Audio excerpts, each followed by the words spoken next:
तो human reproduction में basically mail और फीमेल अलग अलग जो है होते हैं, ऑर्गेनिज्म होते हैं। तो male reproductive system and female reproductive system उसके तरीके से चलता है।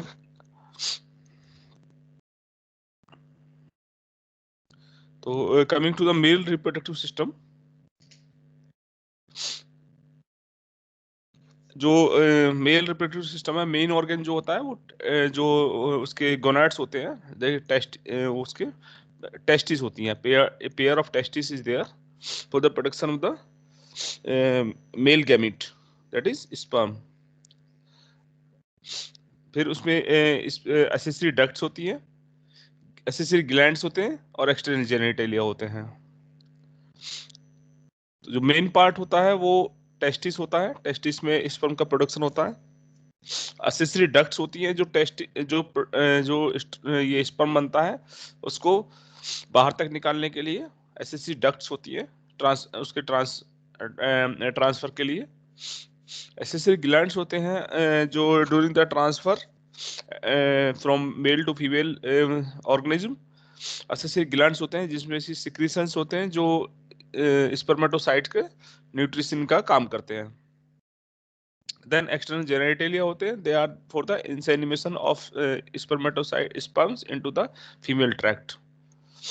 तो जो एसेसरी डक्ट्स होती हैं, दीज आर रेटी टेस्टिस, जो सामान्य वेसिकल होती है हमारी रेटी टेस्टिस में खुलती हैं। रेटी टेस्टिस आगे खुलता है वैसे वासा एफ्रेंसिया में। सारी वासा एफ्रेंसिया मिलके एपिडिडमस में खुल जाती हैं।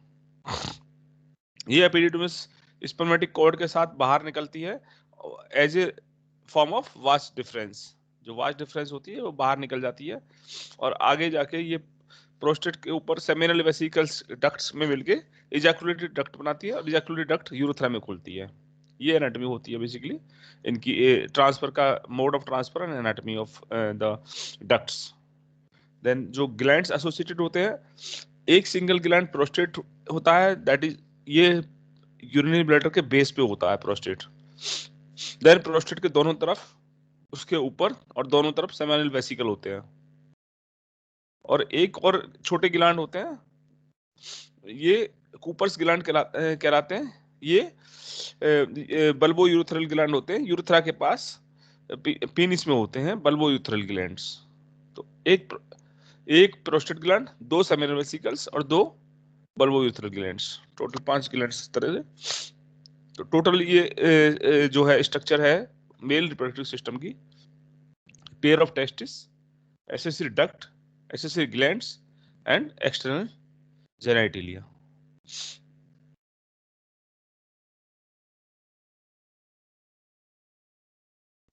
टेस्टिस की स्ट्रक्चर को आ जाए देखें तो जो फर्स्ट डायग्राम में देखें, टेस्टिस एक ओवल शेप स्ट्रक्चर होती है।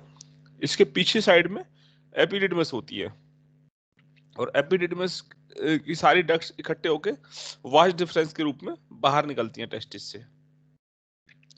जब टेस्टिस का डेवलपमेंट होता है तो एब्डोमेन के अंदर होता है ड्यूरिंग द फीटल लाइफ। जब during the fetal life testis जो है एब्डोमेन के अंदर, ह्यूमन के एब्डोमेन के अंदर बनती है।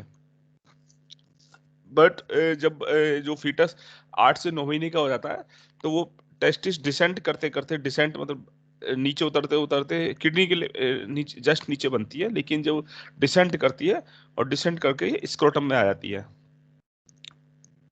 8 to 9 month of the fetal life. तो जब बच्चा पैदा होता है एट द 9.5 मंथ्स, तो टेस्टिस बाहर निकल चुकी होती है उस समय। ये इसलिए बनाया गया है क्योंकि टेस्टिकुल जो स्पर्म फॉर्मेशन होता है उसके लिए बॉडी का टेम्परेचर थोड़ा सा लो होना चाहिए, 1 to 2 डिग्री लो रहता है। तो इसलिए टेस्टिस का प्लेसमेंट स्क्रोटम में रहता है, बाहर रहता है, जिससे कि उसका टेम्परेचर लो रह सके, स्क्रोटम का टेम्परेचर लो रह सके for the production of sperms.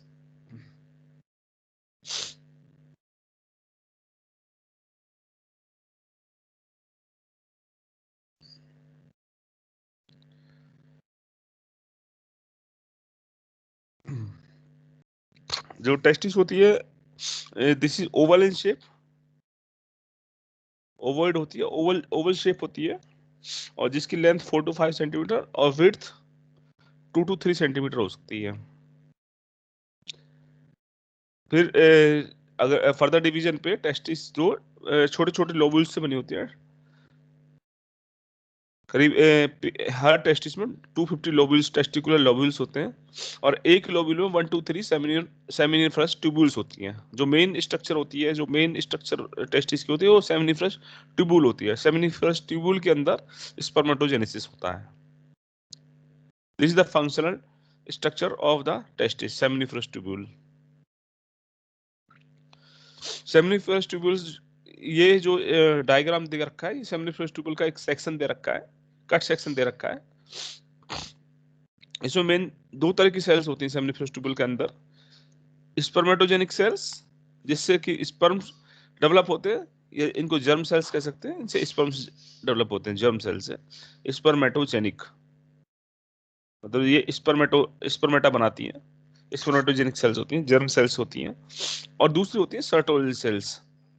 सर्टोलिल sales जो होते हैं सपोर्ट देती हैं, बेसिकली न्यूट्रिशन देती हैं, और secretion of factors, few factors का सिक्रीशन करती हैं under the effect of FSH। FSH आता है, कहां से आता है FSH? फॉलिकुलर स्टिमुलेटरी हार्मोन आता है एक हमारा एंटीरियर पिट्यूटरी से। पिछली बार पढ़ा था हमने, एंटीरियर पिट्यूटरी दो तरह के हार्मोन सिक्रीट करती है, FSH and LH।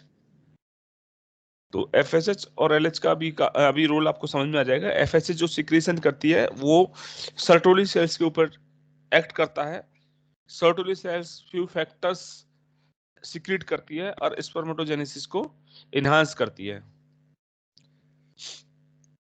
Sertoli cells दूसरा काम है न्यूट्रिशन देना। जब मेच्योर स्पर्म्स बन जाते हैं तो उनको न्यूट्रिशन भी सर्टोली सेल्स ही प्रोवाइड करती है। तो they are basically the support cells, supporting sales.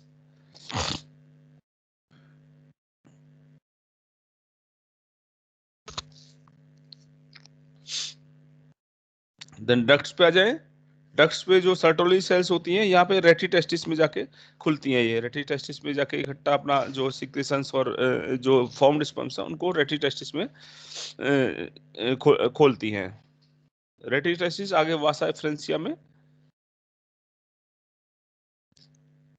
वासा फ्रेंसिया, फिर पीछे एपिडिडमस, टेस्टिस के पीछे जो होता है एपिडिडमस होता है, एपिडिडमस में खोलती हैं। एपिडिडमस जब आगे ऊपर टेस्टिस के ऊपर कंटिन्यू करता है तो इसको वास डिफरेंस कहते हैं, जो बाहर निकलता है स्पर्मेटिक कॉर्ड के साथ। स्पर्मेटिक कॉर्ड में स्ट्रक्चर्स होती हैं basic blood vessels and vas deferens. ये स्पर्मेटिक कॉर्ड एब्डोमेन के अंदर चली जाती है।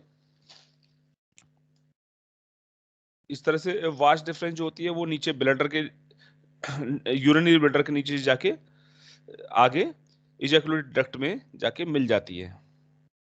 तो बेसिकली जो एब्डोमेन के अंदर एंटर करती है स्ट्रक्चर, वो होती है वास डिफरेंस।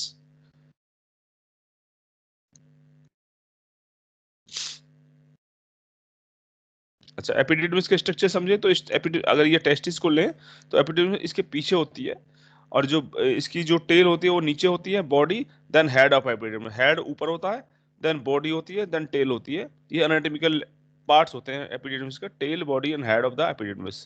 हेड जो एपिडिडमिस का हेड है वो कंटिन्यू करता है वास डिफरेंस में, और वास डिफरेंस आगे एब्डोमेन कैविटी के अंदर चली जाती है।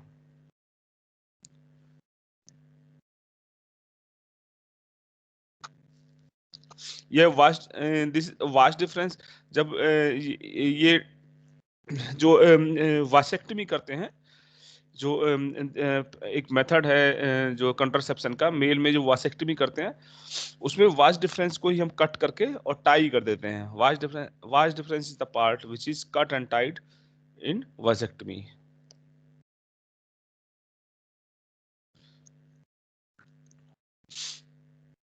तो this is the route of conduction of sperms. Sperm conduct होते हैं सेमिनिफरस ट्यूबुल से rete testis, vas deferentia, then epididymis, vas deferens. Vas deferens, दोनों वास डिफरेंस, दोनों साइड की लेफ्ट और साइड और राइट साइड के वास डिफरेंस मिलके कॉमन इजैकुलेटरी डक्ट बनाती है, जो कि यूरेथ्रा में खुलता है, और यूरेथ्रल मीएटस से ये आउट हो जाते हैं। यहाँ पे आप देख सकते हैं, पहले डायग्राम में देख सकते हैं वास्ट डिफरेंस, दोनों साइड के वास्ट डिफरेंस आई। यहाँ पर सेमिनल वेसिकल्स की दोनों डक्ट वास्ट डिफरेंस से मिलती हैं और फिर ये कॉमन एजाकुलेटरी डक्ट बनती है। कॉमन एजाकुलेटरी डक्ट में डक्ट के साथ प्रोस्टेटिक डक्ट भी खुलती है। प्रोस्टेटिक डक्ट और कॉमन एजाकुलेटरी डक्ट मिलके यूरेथ्रा में खुल जाती हैं।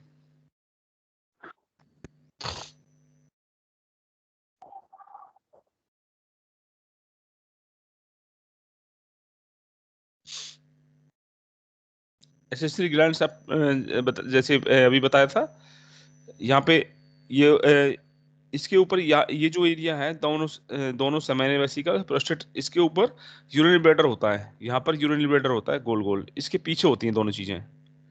तो प्रोस्टेट बेस पे होता है, यूरिनरी ब्लैडर के बेस पे होता है, और प्रोस्टेट के जस्ट ऊपर सेमिनल वेसिकल्स होते हैं। तो ये सेमिनल वेसिकल्स और प्रोस्टेट, सेमिनल वेसिकल्स और प्रोस्टेट इजैकुलेटरी डक्ट में, प्रोस्टेटिक ग्लैंड की डक्ट जो होती है ये इजैकुलेटरी डक्ट में खुलती है, और इजैकुलेटरी डक्ट आगे यूरेथ्रा में जॉइन होके आगे का पैसेज बनाती है। जो और कूपर्स ग्लैंड्स और होते हैं, एक बल्बो यूरेथ्रल ग्लैंड, यूरेथ्रा के यूरेथ्रा में पेरी यूरेथ्रल ग्लैंड्स होते हैं, बेसिकली यूरेथ्रा के आसपास के ग्लैंड्स होते हैं। तो बेसिकली 5 ग्लैंड हो गए, 2 seminal vesicle, 2 bulbo urethral gland और 1 प्रोस्टेटिक ग्लैंड। इनका कॉमन जो सीक्रेशन होता है उसको सेमाइनल प्लाज्मा कहते हैं। सारे पांचों ग्लैंड के सीक्रेशन को मिला के seminal plasma. This is rich in fructose, calcium and enzyme. Fructose जो होता है ये इसके न्यूट्रिशन के लिए काम आता है। स्पर्म्स के न्यूट्रिशन के में फ्रक्टोज काम आता है during the process of transfer.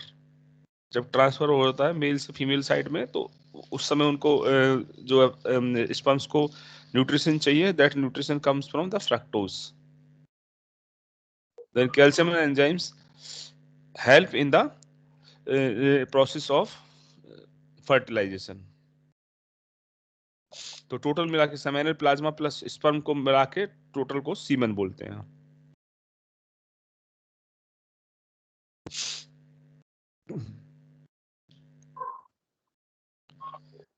This is the functions of seminal plasma. This helps in transporting of sperms, supply of nutrients, then provide alkalinity to the counteract the acidity of the uterus. Uterine जो media होता है, uterus का जो media होता है usually वो acidic होता है। उसको काउंटरैक्ट करने के लिए जो सीमेन होता है, दिस बिकम्स एल्कलिन, तो न्यूट्रलिटी आ जाती है। इसको काउंटरैक्ट करने के लिए एल्कलिनिटी प्रोवाइड करते हैं, वो सेमिनल प्लाज्मा प्रोवाइड करता है। Secretions of epididymis, vast difference, seminal vesicle and prostate, ये हेल्प मैच्योरेशन और मोटिलिटी ऑफ स्पर्म में भी हेल्प करते हैं।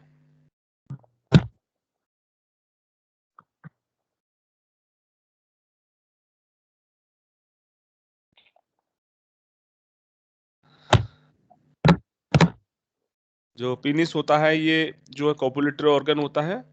बेसिकली एक स्पेशल टाइप का स्पंजी टिश्यू होता है जिसमें ब्लड इकट्ठा हो जाता है और इंसेमिनेशन में हेल्प करता है। ये स्पर्म्स के इंसेमिनेशन में हेल्प हेल्प करता है। इस पे स्पंजी टिश्यू होता है बेसिकली, जिसमें स्पंज जैसे होते हैं और उसमें ब्लड ब्लड फिल हो जाता है।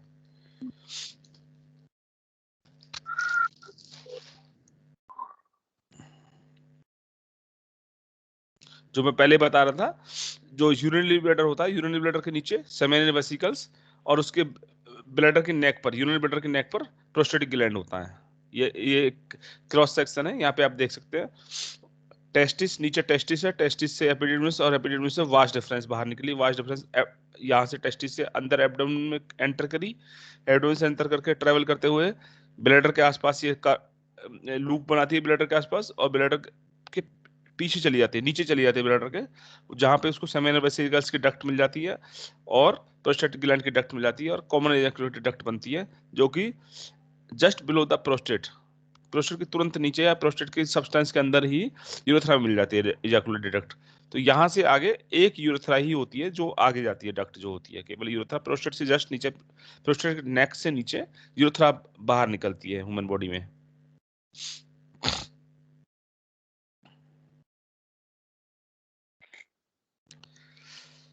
इसी तरह से फीमेल रिप्रोडक्टिव सिस्टम है, इसमें जो गैमेट्स होते हैं, दो गैमेट्स होते हैं, पेयर ऑफ गैमेट या दो गैमेट होते हैं, ओवरीज, ओवरीज बोलते हैं उनको, फिर उनकी एसेसरी डक्ट्स होती हैं और एक्सटर्नल जेनिटलिया होते हैं। एसेसरी ग्लैंड्स इसमें काम इसमें होते नहीं है, एसेसरी ग्लैंड्स बेसिकली क्योंकि जरूरत नहीं है, न्यूट्रिशन की जरूरत स्पर्म्स को पड़ती है। इसमें ओवम को न्यूट्रिशन की जो जरूरत पड़ती है वो जो सेल्स होती हैं, जो ओवेरियन फॉलिकल में सेल्स होती हैं, वही उसको न्यूट्रिशन प्रोवाइड करती हैं ओवम को, तो इसलिए एसेसरी ग्लैंड्स का इसमें जरूरत नहीं पड़ती है। तो इसमें पेयर्ड ओवरीज हो गए, एसेसरी डक्ट्स हो गए, एक्सटर्नल जेनिटलिया हो गए। तो जो ओवरीज होती हैं, they are the primary sex organ of the female, जो कि ओवा प्रोड्यूस करती हैं। Singular is ovum, ovum produce करती हैं female gamete, and they also produce steroid hormones. जो ओवरीज होती हैं, इस्ट्रोजन एंड प्रोजेस्टेरोन, अभी उस पे मेंस्ट्रुअल साइकिल में ये आ जाएगा किस तरह से दोनों काम करते हैं, इस्ट्रोजन प्रोजेस्टेरोन मिलकर। दोनों ये यूट्रस के दोनों साइड में होती हैं और लिगामेंट से पेल्विक फ्लोर से जुड़ी होती हैं, पेल्विस के अंदर फ्लोर बॉडी से जुड़ी होती है वेरियस लिगामेंट्स से। और इनके ऊपर जो होती है वो फेलोपियन ट्यूब होती है, फेलोपियन ट्यूब से जस्ट नीचे पेल्विस में होती हैं और लिगामेंट से जुड़ी होती हैं, यूट्रस से और पेल्विक फ्लोर से, पेल्विस से। 2 to 4 सेंटीमीटर इनकी लेंथ होती है और ये भी ओवॉइड होती हैं, ओवॉइड इन शेप होती हैं।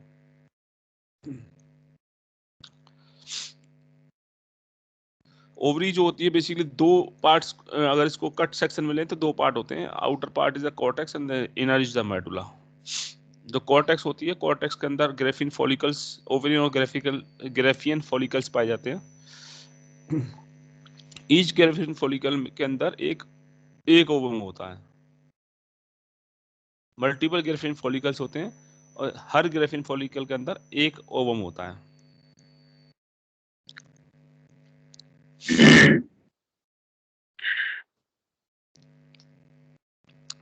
एसिसी डक्ट्स पे आ जाएं तो oviducts are the fallopian tubes, ये कैरी करती हैं ओवम को from the ovary to the uterine cavity. उसके बाद यूट्रस आ जाती है और यूट्रस के बाद uterus, cervix and vagina, these are the ductal system of the female.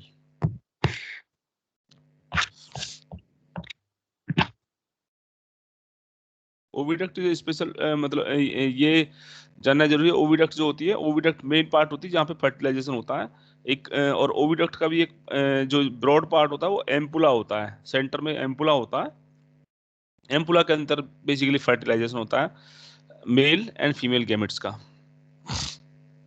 तो each oviduct is around 10 to 12 centimetre long and it has 3 parts, infundibulum, ampulla and the isthmus।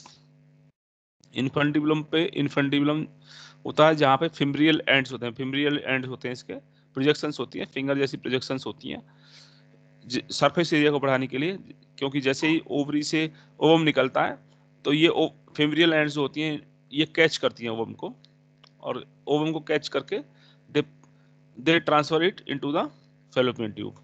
तो fallopian tube में ये ampulla, पहले ampulla में जाता है और वहाँ पे इसको स्पर्म मिल जाता है तो वहाँ पे फर्टिलाइजेशन होता है, नहीं स्पर्म मिल पाता है तो फर्टिलाइजेशन नहीं होता है और आगे चलता चला जाता है और ये यूट्राइन कैविटी में चला जाता है। फर्टिलाइज ओवम होता है तो यूट्राइन कैविटी में इम्प्लांट होता है, फर्टिलाइज ओवम नहीं होता तो यूट्राइन कैविटी से बाहर चला जाता है, इम्प्लांट नहीं होता तो बाहर निकल जाता है at the time of menstruation.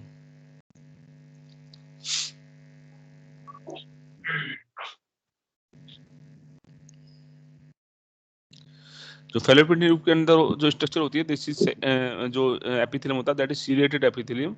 This help in the transfer of the ovum from the ovary to the uterine cavity.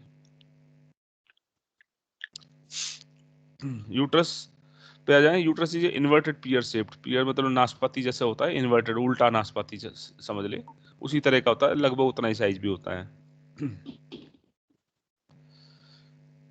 ठीक है, ये भी लिगामेंट से जुड़ा होता है और इसके 3 पार्ट होते हैं, फंडस जो ऊपर का पार्ट होता है फंडस होता है, जो नीचे का पार्ट होता है इसको बॉडी कहते हैं, then lower most part is the cervix. Uterine wall होती है, वॉल में 3 लेयर होती है। पेरीमीट्रियम जो बाहर outer most layer is a perimetrium. Then main जो होती है वो मसल लेयर होती है, मसल इज मायोमेट्रियम। एंड अंदर वो जो होती है इंडोमेट्रियम होती है, जो इनर लेयर होती है, जो एपिथेलियल लेयर होती है, इसको कहते हैं इंडोमेट्रियम। इनके सबके अलग अलग फंक्शन है। इंडोमेट्रियम का फंक्शन है basically for the nourishment of the fertilized ovum, nourishment of the embryo and the fertilised ovum. Endometrium का अगर प्रेगनेंसी हो जाती है तो इंडोमेट्रियम डेवलप करता चला जाता है और नरिशमेंट प्रोवाइड करता है फीटस को।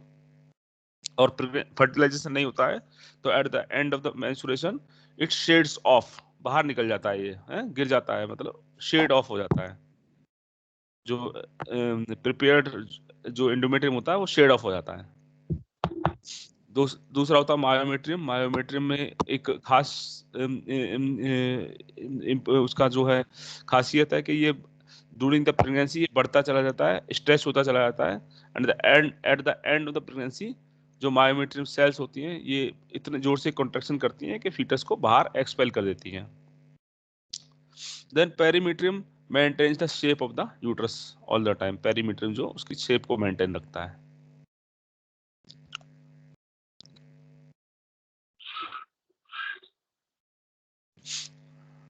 Vagina is a slit-like structure. It opens outside and इसके जो इसके अंदर जो ग्लाइकोजन रिच म्यूकस मेम्ब्रेन होता है और बर्थोलिन ग्लैंड्स होते हैं। सिक्रीशन बर्थोलिन ग्लैंड्स जो है ये लुब्रिकेशन में काम आते हैं, तो बर्थोलिन ग्लैंड्स होते हैं। देन एक्सटर्नल जेनिटलिया में basically mons pubis and vestibule होते हैं।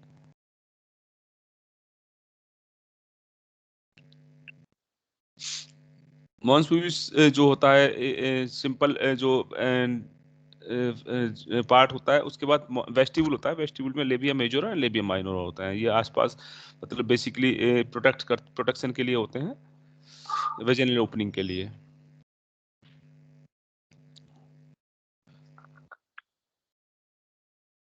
Special membranes covering called hymen, इसको हाइमन कहते हैं। बेसिकली एक म्यूकस एक मेम्ब्रेन होता है at the opening of vagina, जो कि ब्रोकन हो जाता है बाय द कोइटस और सडन जंप्स और sports like cycling, horse riding, इनमें ये टीयर हो सकता है। बहुत थिन मेम्ब्रेन होता है।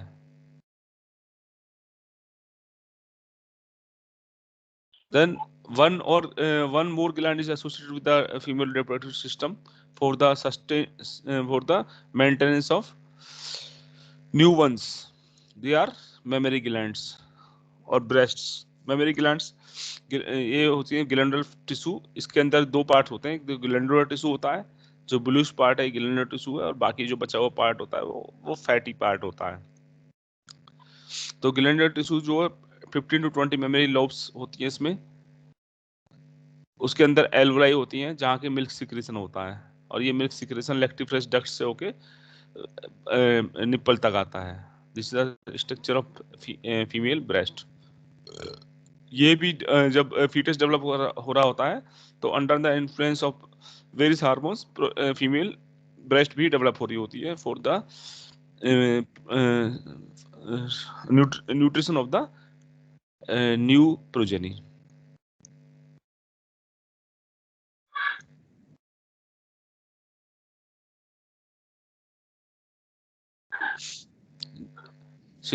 इसमें अगर सीक्वेंस ऑफ मिल्क, तो प्राइमरी स्ट्रक्चर जो होती है फिर से एल्वुलाई होती है।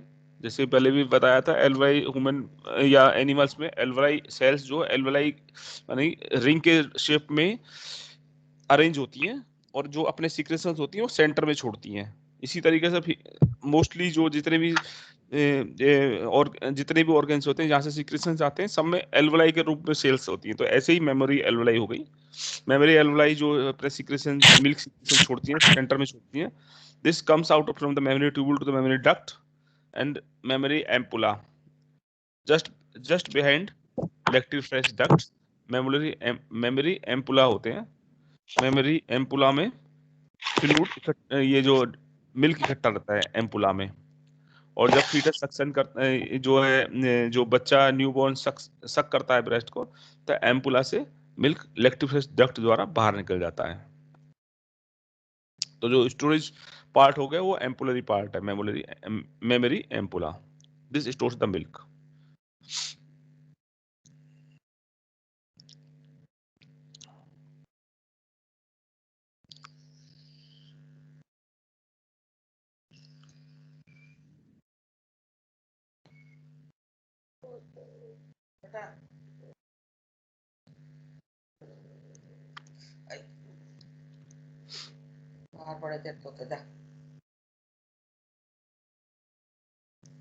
अब आ जाते हैं हम गैमेटोजेनेसिस पे। गैमेट्स कैसे फॉर्म होते हैं, mail and female gametes formation कैसे होता है, that is next part, gametogenesis.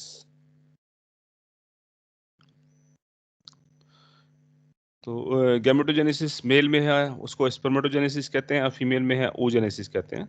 Spermatogenesis formation of sperms and oogenesis formation of ovum.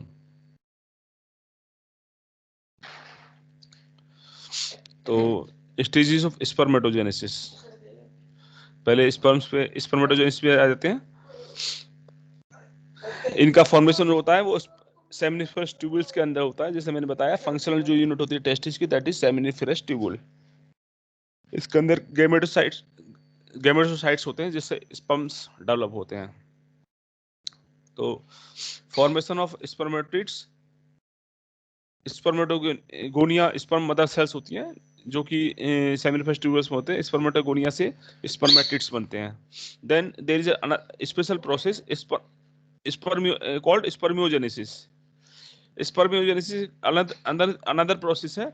ये केवल फॉर्म चेंज होती है, जो स्पर्मेटिड्स होती हैं, जो नॉर्मल राउंडेड सेल्स होती हैं, they are transformed into specialised form called sperms. जो मेच्योर स्पर्म्स होते हैं, जो केवल शेप का चेंज होता है स्पर्मियोजेनेसिस में। स्पर्मियोजेनेसिस में शेप चेंज होती है सेल की, ना तो सेल का न्यूक्लियस, ना तो उसके जो क्रोमोसोम चेंज होते हैं, ना उसका क्रोमोसोम चेंज होते हैं, और डिवीजन भी नहीं होता है। जो स्पर्मेटिड्स बन जाते हैं, जो राउंडेड सिंपल राउंडेड सेल्स बन जाती हैं, दे change into sperms, elongated cells, and that process, changing of round cell to the elongated sperms, is called spermiogenesis. तो स्पर्मेटोजेनेसिस अगर हम देखें तो स्पर्मेटोगोनिया जो मदर सेल होती है, जो वो माइटोसिस से प्राइमरी पहला होता है माइटोसिस, मल्टीपल स्पर्मेटोगोनिया से मल्टीपल प्राइमरी स्पर्मेटोसाइट्स बन जाते हैं जिसमें कि डिप्लॉइड सेल्स होते हैं। Then first meiosis starts and it forms the secondary spermatocytes. First meiosis से सेकेंडरी स्पर्मेटोसाइट बनते हैं। प्राइमरी स्पर्मेटोसाइट से पहले माइटोसिस होता है, और सेकेंडरी स्पर्मेटोसाइट से पहले मियोसिस होता है। मियोसिस जो सेकेंडरी स्पर्मेटोसाइट्स होते हैं, they are haploid in number, then they develop further and meiosis completes, and the completed cells are known as spermatids. तो मियोसिस 1 के बाद सेकेंडरी स्पर्मेटोसाइट्स बनते हैं, और क्रोमोसोम का नंबर आधा रह जाता है, हैप्लॉइड सेल्स हो जाते हैं, हैप्लॉइड नंबर हो जाता है। देन मियोसिस 2 होता है जिसमें कि इसमें मेच्योर स्पर्मेटिड्स बन जाते हैं, जिसमें नंबर तो हैप्लॉइड रहता है लेकिन डबल हो जाता है फिर से सेल्स का नंबर। तो मियोसिस बेसिकली आप सभी को पता है, मियोसिस 2 स्टेजेस में होता है, मियोसिस 1 एंड मियोसिस 2। तो मियोसिस 1 के एंड के बाद सेकेंडरी स्पर्मेटोसाइट बनते हैं, और मियोसिस 2 के एंड के बाद स्पर्मेटिड्स बनते हैं। Then spermiogenesis, this is a conversion of spermatids into sperms is called spermiogenesis. Spermatozoa final जो बनता है स्पर्मेटोजा बन जाता है, स्पर्म्स।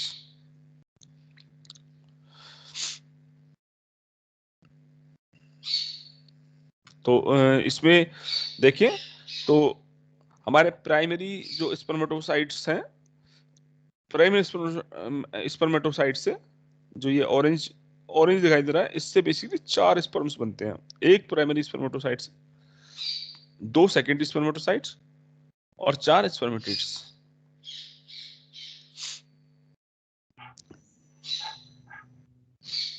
तो 1 primary spermatocyte give rise to 4 spermatids या 4 स्पर्म्स। यहाँ पे हम oogenesis में देखेंगे, there is a difference in oogenesis and spermatogenesis. This is the difference.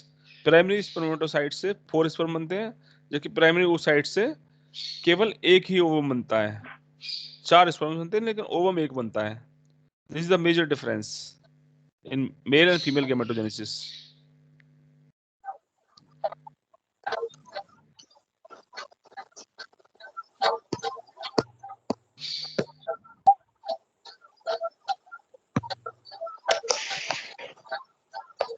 Then एक और प्रोसेस है, that is spermiation.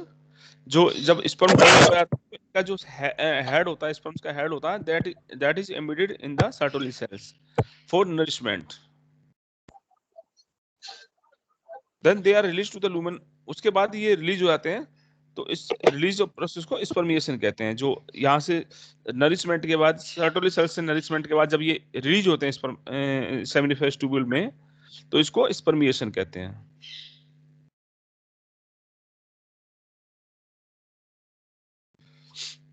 You can see the structure of spermatozoa. Spermatozoa जो elongated, एक स्पेशलाइज्ड elongated सेल होती है, जिसके बेसिकली 3 पार्ट होते हैं, head, middle piece and tail. जो और इसकी लेंथ अराउंड 60 माइक्रोमीटर तक होती है। और जो टेल होती है that is fibrous shape and अभी एक एक का फंक्शन हम लोग देख लेते हैं।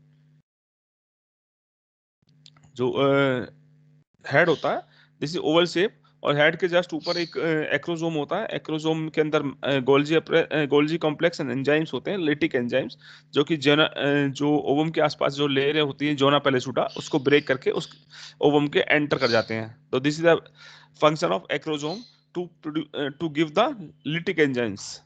लाइसिस करता है जो वो एक्रोजोम होता है, एक्रोजोम लाइसिस करता है। उसके बाद हेड के अंदर जो पिछले पार्ट में न्यूक्लियस होता है, न्यूक्लियस में उसके जो क्रोमोसोम होते हैं, chromosome enter into the ovum. Then होता है मिडल पार्ट। मिडल पार्ट के अंदर जो मल्टीपल माइटोकॉन्ड्रिया होते हैं, जो कि नरिशमेंट प्रोड्यूस करते हैं, क्योंकि स्पर्म बहुत एक्टिव सेल होती है और बहुत तेजी से मूव करती है, तो इसको काफी एनर्जी चाहिए। This energy comes from the mitochondria present in the middle piece. Then tail is a central, ये एक्सियल फिलामेंट होता है, और बेसिकली मूवमेंट के लिए जेनिटल ट्रैक्ट में, फीमेल जेनिटल ट्रैक्ट में मूवमेंट के लिए उपयोगी होता है। This cause undulating movements. Undulating मतलब स्ट्रेट मूवमेंट नहीं होता है, बेसिकली कर्व में चलता है ये।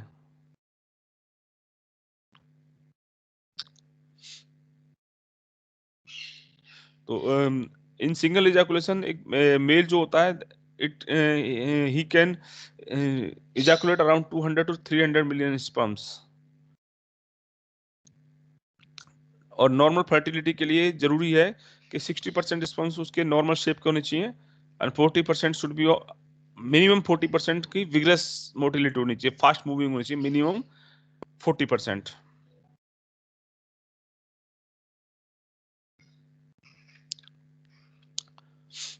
This is the primary condition for male fertility. Male अगर फर्टाइल होगा तो उसके जो है 60% स्पर्म्स जो है नॉर्मल शेप होते हैं, और more than 40% should have vigorous fast motility.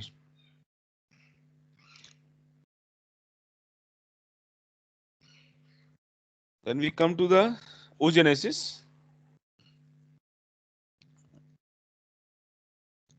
Oogenesis is the formation of ovum in the ovary. हमने देखा है कि अभी पढ़ाई था कि जो ओवरी के अंदर 2 स्ट्रक्चर्स होती हैं, कॉर्टेक्स मेडुला होती है, कॉर्टेक्स के अंदर ओवेरियन फॉलिकल्स होते हैं, और ओवेरियन फॉलिकल डिफरेंट स्टेजेस में होते हैं ओवरी में।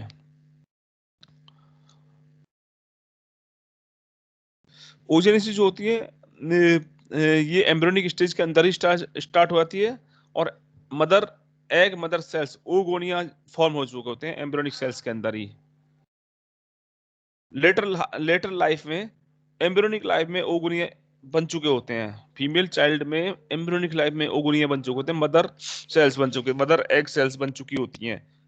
नई मदर एग सेल्स नहीं बनती हैं और प्यूबर्टी तक या लेटर लाइफ में। जो जो ओगोनिया होते हैं ये मल्टीप्लाई करते हैं to form primary oocyte। Primary oocyte आगे मियोसिस के प्रोफेज 1 में अरेस्ट हो जाते हैं और ये प्यूबर्टी तक प्रोफेज 1 के स्टेज में ही रहते हैं। Primary oocyte remain in the stage of prophase 1 only. यहाँ पे अरेस्ट हो जाता है सेल डिवीजन का, और ये प्यूबर्टी तक स्टार्ट नहीं होता है। प्रोफेज 1 में अरेस्ट रहते हैं, मियोसिस 1 के स्टेज में ही अरेस्ट रहती हैं सेल्स।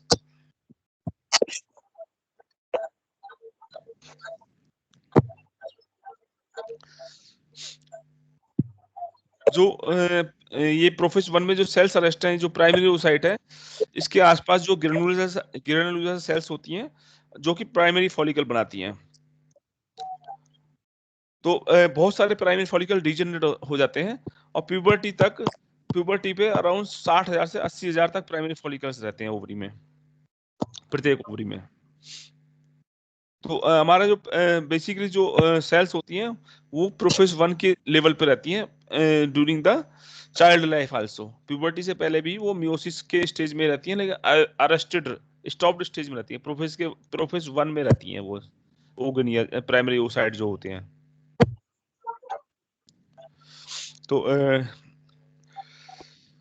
जब प्यूबर्टी आती है, प्यूबर्टी के टाइम पे इनका डेवलपमेंट शुरू हो जाता है, फिर से oocytes का डेवलपमेंट शुरू हो जाता है, और जो फॉलिकल्स होते हैं फिर से अपने मंथली फॉलिकल्स का डेवलपमेंट शुरू हो जाता है ओवेरियन फॉलिकल का, क्योंकि एक ओवेरियन फॉलिकल एक ओवम को प्रोड्यूस करता है। और तो आफ्टर प्यूबर्टी ओवेरियन फॉलिकल्स का डेवलपमेंट शुरू हो जाता है, जो कि अरेस्टेड स्टेज में था, प्रोफेज 1 के अरेस्टेड स्टेज में था।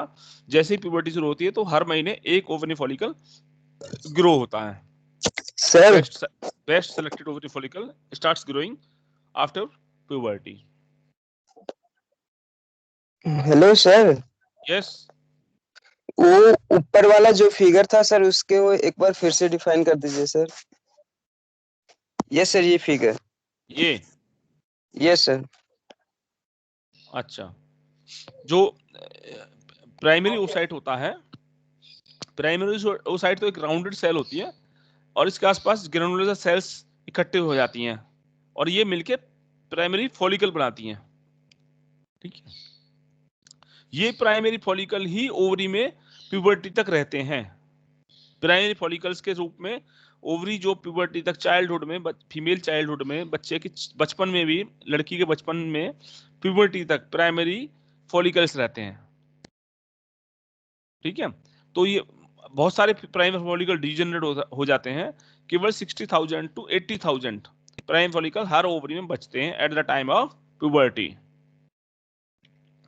प्यूबर्टी तक ये स्टेज रहता है, प्राइमरी फॉलिकल्स का स्टेज रहता है प्यूबर्टी तक। एम्ब्रियोनिक लाइफ में ही प्राइमरी फॉलिकल बन जाते हैं और ये प्राइमरी फॉलिकल एम्ब्रियोनिक लाइफ से लेके प्यूबर्टी तक उसी स्टेज में अरेस्टेड रहते हैं, उसी रेस्टिंग स्टेज पे ही रहते हैं। और उसमें जो ओवम होता है, प्राइमरी oocyte होता है, वो प्रोफेज 1 पे अरेस्ट रहता है, रुका रहता है प्रोफेज 1 पे, मियोसिस के प्रोफेज 1 स्टेज पे रुका रहता है। अब जब प्यूबर्टी शुरू होती है तो फॉलिकल्स का डेवलपमेंट शुरू होता है। हर मेंस्ट्रुअल साइकिल में एक फॉलिकल डेवलप होता है, एक बेस्ट फॉलिकल कंप्लीटली डेवलप होता है।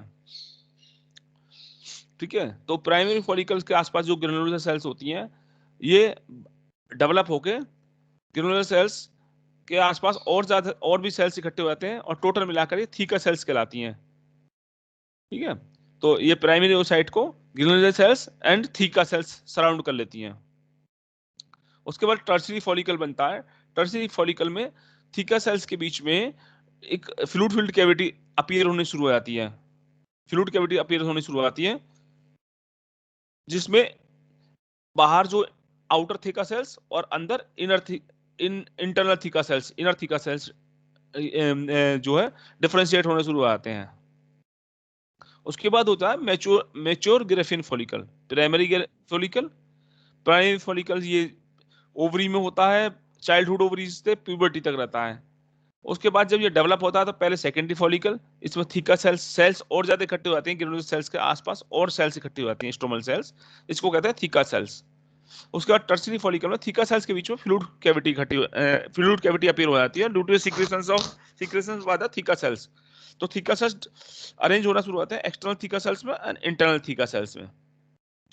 उसके बाद जो है मेच्योर ग्रेफिन फॉलिकल होता है। मेच्योर ग्रेफिन फॉलिकल आप देखोगे बिल्कुल मेच्योर हो चुकी है स्ट्रक्चर। एक पोल पे इसके पे ओवम होता है, ओवम के आसपास जो इंटरनल इनर थीका सेल्स होती हैं, देन फ्लूइड होता है, और एक्सटर्नल थीका सेल्स होती हैं बाहर साइड में।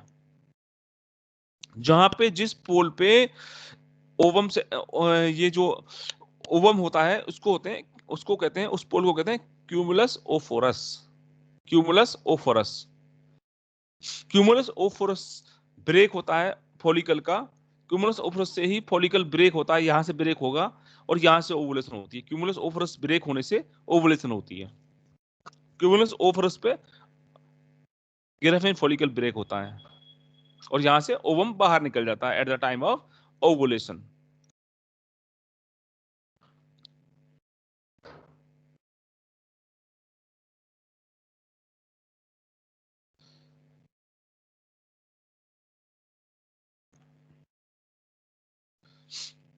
अब जो सेल डिवीजन होता है वो कैसे होता है, ये तो जो उसकी स्ट्रक्चर बन गई ओवम की, ग्रेफिन फॉलिकल बन गया, लेकिन सेल का डेवलपमेंट वो तो जो है सेल का डिवीजन कैसे होता है, जो कि प्राइमरी ओसाइट था, जो कि टर्शियरी फॉलिकल में दैट ग्रोज, और उसमें अनइक्वल माइटोटिक डिवीजन होती हैं।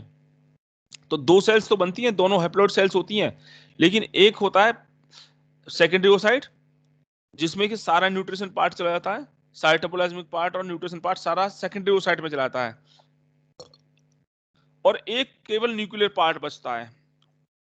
दो सेल डेवलप होती हैं at the end of first meiotic division, दो सेल्स बनती हैं, यूजुअली दो सेल बनती हैं। तो जो ओ साइट में एक स्पेशल टाइप का अरेंजमेंट रहता है, जिसमें कि एक सेल में तो पूरा साइटोप्लाज्म और न्यूट्रिशन पार्ट पूरा चला जाता है, और एक पार्ट में कोई साइटोप्लाज्म में कुछ नहीं जाता है, केवल न्यूक्लियर पार्ट जाता है। एक में साइटोप्लाज्म और न्यूक्लियर पार्ट दोनों गए, एक में केवल न्यूक्लियर पार्ट गया। तो जिसमें साइटोप्लाज्म और न्यूक्लियस पार्ट दोनों गए वो बनता है सेकेंडरी ओसाइट, और जिसमें केवल न्यूक्लियर पार्ट गया वो बनता है फर्स्ट पोलर बॉडी। तो सेकेंडरी ओसाइट के अंदर सारा न्यूट्रिएंट पार्ट चला जाता है, और ये सेकेंडरी ओसाइट ही ओवम ओवम के रूप में आगे लिबरेट होता है वहां से।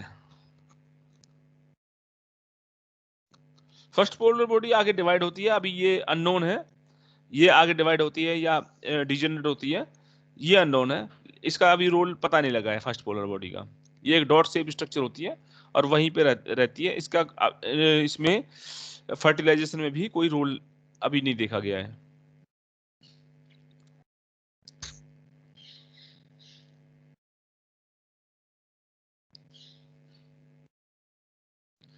अब जो होता है टर्शियरी फॉलिकल में सेकेंडरी ओसाइट बन गया, सेकेंडरी ओसाइट्स के आसपास एक मेम्ब्रेन बनती है, नई मेम्ब्रेन बनती है जिसको कहते हैं जोना पेलिसुडा। ठीक है, तो जोना पेलिसुडा के साथ ग्रेफिन फॉलिकल रप्चर हो जाता है और सेकेंडरी ओसाइट्स ओवरी से बाहर निकल जाता है। सेकेंडरी ओसाइट निकलता है ओवरी से बाहर। अभी तक केवल मियोसिस 1 खत्म हुआ है, सेकेंडरी ओसाइट तक मियोसिस 1 खत्म होता है। तो मियोसिस 1 खत्म हुआ है, सेकेंडरी ओसाइट बना है, सेकेंडरी ओसाइट्स की कवरिंग बनी है जिसको जोना पेलिसुडा कहते हैं। This secondary oocytes come out from the Griffin follicle as in the form of ovum, and this is called ovulation.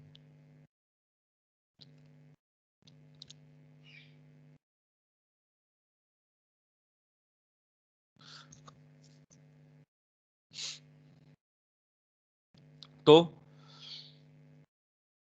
ये हुआ ओगोनिया, जो कि ओगोनिया ये एम्ब्रियोनिक लाइफ में थे, ओगोनिया एम्ब्रियोनिक लाइफ में होता है, ये एम्ब्रियोनिक लाइफ में प्राइमरी oocyte तक पहुंच जाते हैं, प्राइमरी oocyte पे अरेस्ट रहता है। This is the childhood time जहां पे अरेस्ट रहता है। प्राइमरी oocyte पर अरेस्ट होता है।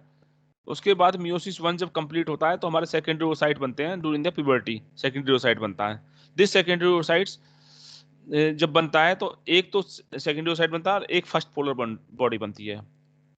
देन यहाँ इस स्टेज पे जो रेड वाला स्टेज है, हैप्लॉइड सेल है, इट कम्स आउट। ओवुलेशन यहाँ पर होता है, इस स्टेज पे ओवुलेशन होता है। This this is called ovulation. Ovulation, ये ओवम जो जाता है ये चला जाता है आपका एम्पुला में। एम्पुला में 2 से 3 दिन लगते हैं। एम्पुला में गया तो अगर फर्टिलाइजेशन होता है तो मियोसिस 2 कंप्लीट होती है, ओटिड बनता है और सेकंड पोलर बॉडी बनती है। और अगर फर्टिलाइजेशन नहीं होता है तो मियोसिस सेकंड नहीं होती है इसकी, और ये वेस्ट होके बाहर निकल जाता है बॉडी से।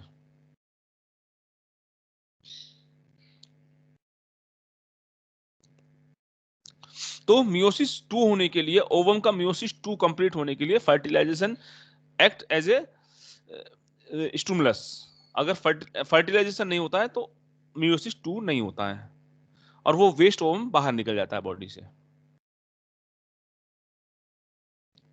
अगर फर्टिलाइजेशन हो गया तो जो प्राइमरी जो सेकेंडरी oocyte था वो ओटिड और सेकेंडरी पोलर बॉडी बना देता है। दिस ओटिड का जो न्यूक्लियस होता है, ये जो इसका क्रोमोसोम पार्ट होता है, और जो स्पर्म का क्रोमोसोम पार्ट होता है, ओटिड और स्पर्म का क्रोमोसोम पार्ट फ्यूज होके डिप्लॉइड सेल बना देते हैं वापस, और सेकेंडरी पोलर बॉडी फिर से कोई काम नहीं कर रही होती है। प्राइमरी पोलर बॉडी और सेकेंडरी पोलर बॉडी बेसिकली अभी इनका फंक्शंस पता नहीं है कि आगे डेवलप होती है नहीं होती है, लेकिन ये फर्टिलाइजेशन में काम नहीं आती है।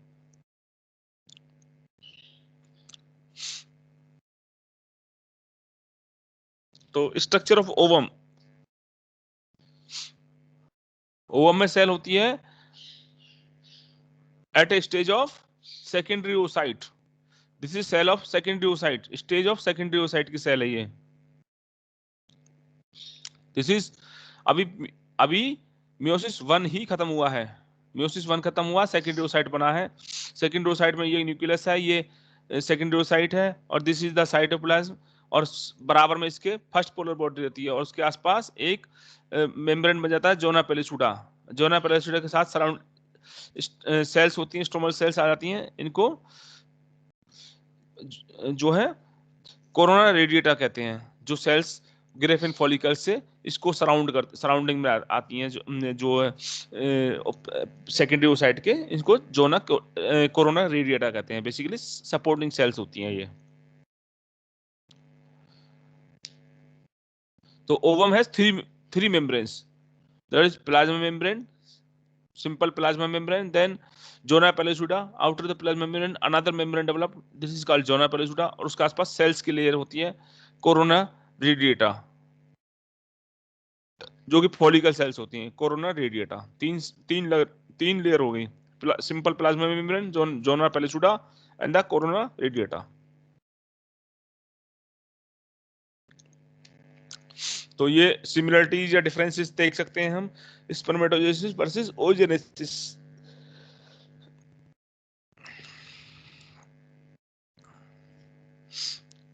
जो थर्ड पार्ट है, each primary spermatocyte give rise to 4 sperms, और लेकिन ओजेनेसिस में होता है each primary oocyte give rise to only 1 ovum, है ना। और स्पर्मेटोसाइट में सारी सेल्स डेवलप होती हैं, जबकि ओजेनेसिस में एक एक ही डेवलप होते हैं और एक पोलर बॉडी में बदल जाती है। Spermatogenesis develop starts at the end of starts at the puberty and extend up to the life, complete life, जबकि ओजेनेसिस जो होती है वो एम्ब्रियोनिक स्टेज में स्टार्ट हो जाती है। स्पर्मेटोजेनेसिस प्यूबर्टी पे स्टार्ट होती है, जबकि ओजेनेसिस एम्ब्रियोनिक स्टेज में स्टार्ट हो जाती है। अभी मैंने जैसे पहले बताया था, प्राइमरी oocyte के लेवल पे सेल्स अरेस्ट हो जाती हैं प्रोफेज 1 में, और वो प्यूबर्टी तक ऐसी रहती हैं। लेकिन और ओजेनेसिस में प्यूबर्टी तक ऐसे रहती है, और ये प्रोसेस चलता है मीनोपॉज तक। मीनोपॉज जब की development of graafian follicles stops at the age of 45 to 50 years पे मीनोपॉज आता है फीमेल को, उसके बाद ग्रेफिन फॉलिकल्स और ये ओजेनेसिस स्टॉप हो जाती है।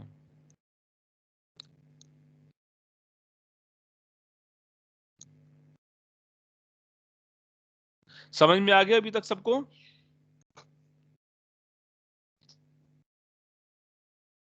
जी sir. Yes sir. Yes sir.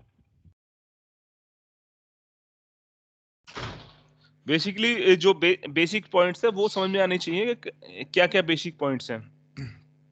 जैसे ये पीछे हमने टेबल करी,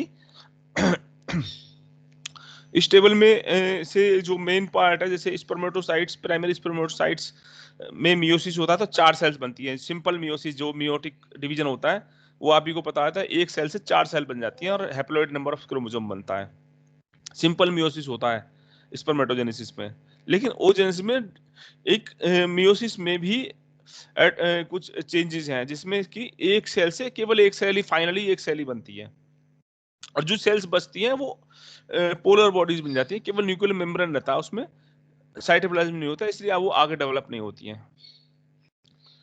ये इसलिए होता है कि जो डेवलपिंग ओवम होता है उसको बहुत ज्यादा नरिशमेंट चाहिए, तो वो 2 सेल्स का नरिशमेंट एक सेल में ही रह जाता है। उसके बाद डेवलपमेंट अरेस्ट होता है ओवम के अंदर। डेवलप एक जो है सेल के अंदर अरेस्ट होता है, जो है एम्ब्रियोनिक लाइफ में जब सेल्स डेवलप होती हैं। मियोसिस 1 एम्ब्रियोनिक लाइफ में ही हो जाता है फीमेल के। जब फीमेल फीटस होता है, बच्चा होता है, पेट के अंदर होता है, तभी वो ओसाइट्स डेवलप हो रहे होते हैं, उनमें प्राइमरी ओसाइट्स में बदल जाते हैं। और लेकिन जब बदलते हैं तो प्रोफेस 1 तक वो डेवलपमेंट होता है, प्रोफेस 1 पे वो अरेस्ट हो जाते हैं। और वो सब प्राइमरी, जितने भी प्राइमरी ओसाइट होते हैं, प्राइमरी फॉलिकल्स बना देते हैं। और प्राइमरी फॉलिकल्स जो है ओवरी में प्यूबर्टी तक एज इट इज रहते हैं, कोई उनमें कोई डेवलपमेंट नहीं होता प्यूबर्टी तक। प्यूबर्टी पे फिर से वो ओसाइट, प्राइमरी ओसाइट मियोसिस 1 को कंप्लीट करके एक सेकेंडरी ओसाइट और पोलर बॉडी बनाते हैं। हर साइकिल में एक ओवम, एक बेस्ट ओवम डेवलप होता है। एक साइकिल में, एक मेंस्ट्रुअल साइकिल में, साइकिल मतलब मेंस्ट्रुअल साइकिल में एक बेस्ट ओवम डेवलप होता है और उसी का ओवुलेशन होता है, बेस्ट ओवम का ओवुलेशन होता है। देन जो स्पर्मेटोजेनेसिस वो प्यूबर्टी पे स्टार्ट होती है, और ओजेनेसिस एम्ब्रियोनिक लाइफ पे स्टार्ट हो जाती है। और खत्म कब होती है स्पर्मेटोजेनेसिस? मेल में spermatogenesis whole of the life चलता रहता है, लेकिन फीमेल में oogenesis at the menopause 45 to 50 year पे मीनोपॉज जब होती है तो ओजेनेसिस बंद हो जाती है। These are the basic differences.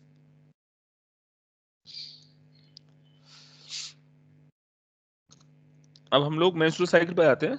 Menstrual cycle जो ये बेसिकली जो इंडोमेट्रियम मैंने पहले बताया था, जो यूट्रस के अंदर इंडोमेट्रियल लाइनिंग होती है, इसको डेवलपमेंट के लिए एक स्पेशल हार्मोनल साइकिल है जिसको कहते हैं मेंस्ट्रुअल साइकिल।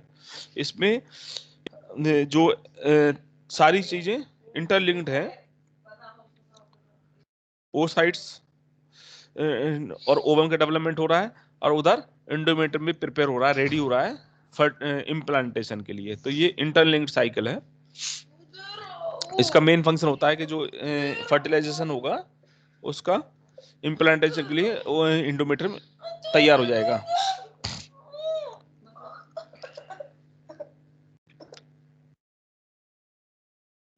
ये जो मेंस्ट्रुअल साइकिल्स होती हैं रिप्रोडक्टिव पीरियड के दौरान चलती हैं, प्यूबर्टी से मेनोपॉज तक।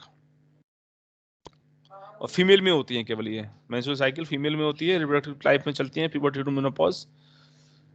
और ड्यूरेशन ऑफ मेंस्ट्रुअल साइकिल होता है नॉर्मली होता है 28 डेज। 28 डेज पे कैलकुलेशन कर रहे होते हैं मोस्टली हम, लेकिन किसी किसी में इरेगुलर भी होती हैं, किसी फीमेल्स में लेंथी भी हो सकती है, किसी में 36 डेज की साइकिल भी हो सकती हैं, और किसी में 22 डेज की साइकिल भी हो सकती है।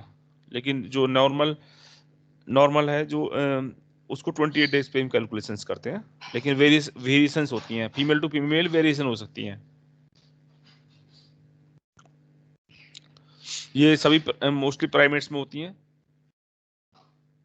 जो मेंस्ट्रुअल साइकिल मोस्टली प्राइमेट्स में होती है, जो कि विविपेरस होते हैं, बिकॉज उनको एंडोमेट्रियम की तैयारी के लिए, इम्प्लांटेशन के लिए ये साइकिल का जरूरत पड़ता है।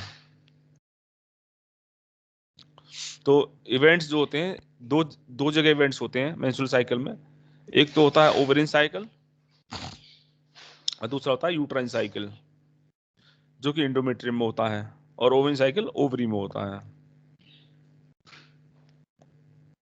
दो जगह इवेंट्स हो रहे होते हैं, दोनों इंटरलिंक्ड होते हैं।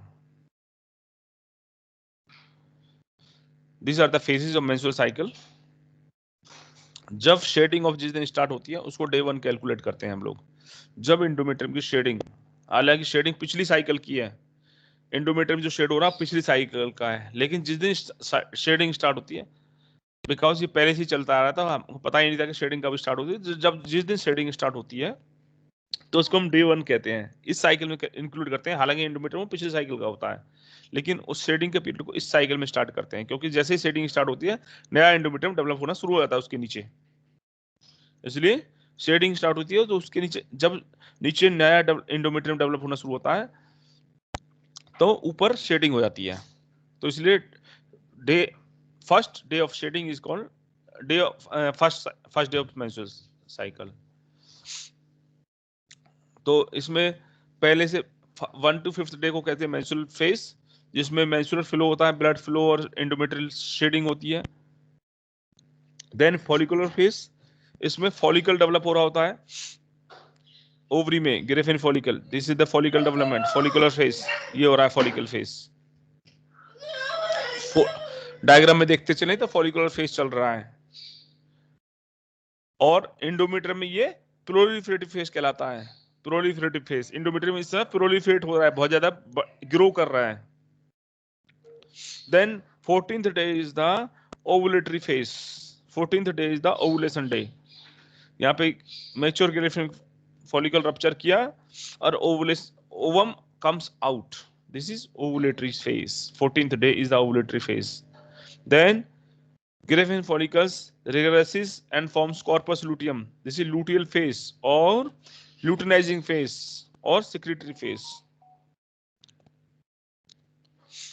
Luteal phase क्योंकि corpus luteum होता है, या secretory phase क्योंकि जो endometrium है secretions स्टार्ट कर देता है और इम्प्लांटेशन के लिए तैयार हो रहा होता है।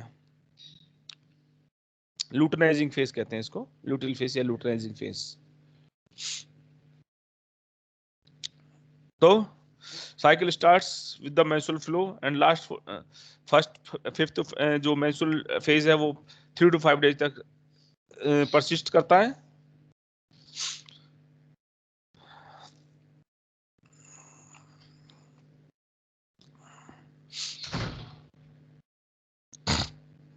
नॉर्मल में अगर मेंस्ट्रुएशन नहीं आ रही है तो this is indicative of pregnancy.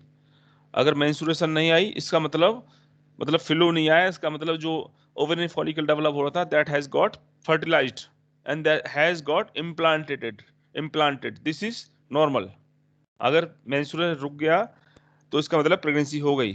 लेकिन एक्सेप्शंस आर देयर। मान लीजिए फीमेल को पुअर हेल्थ है, एनीमिक है, ट्यूबरकुलोसिस है, स्ट्रेस है, या ओवरियन रिलेटेड बीमारी है, पीसीओडी है, तो उसमें भी मेंस्ट्रुअल फ्लो नहीं होता है। नॉर्मली मेंस्ट्रुअल फ्लो नहीं हो रहा तो प्रेगनेंसी मानते हैं, लेकिन एक्सेप्शंस आर देयर। डिजीज, कोई डिजीज है, मान लीजिए स्ट्रेस है, पुअर हेल्थ है, एनीमिया है, ओवरियन डिसऑर्डर है, तो इसमें भी मेंस्ट्रुअल फ्लो रुक जाता है।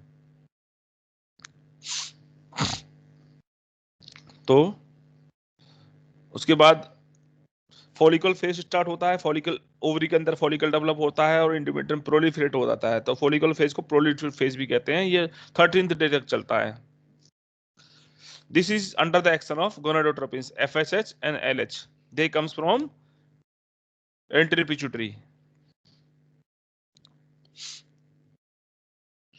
इसमें development of primary follicle to graafian follicle, इस दौरान प्राइमरी फॉलिकल ग्रेफिन फॉलिकल तक डेवलप हो जाता है फॉलिकल फेज में, under the influence of oestrogen by the graafian follicle.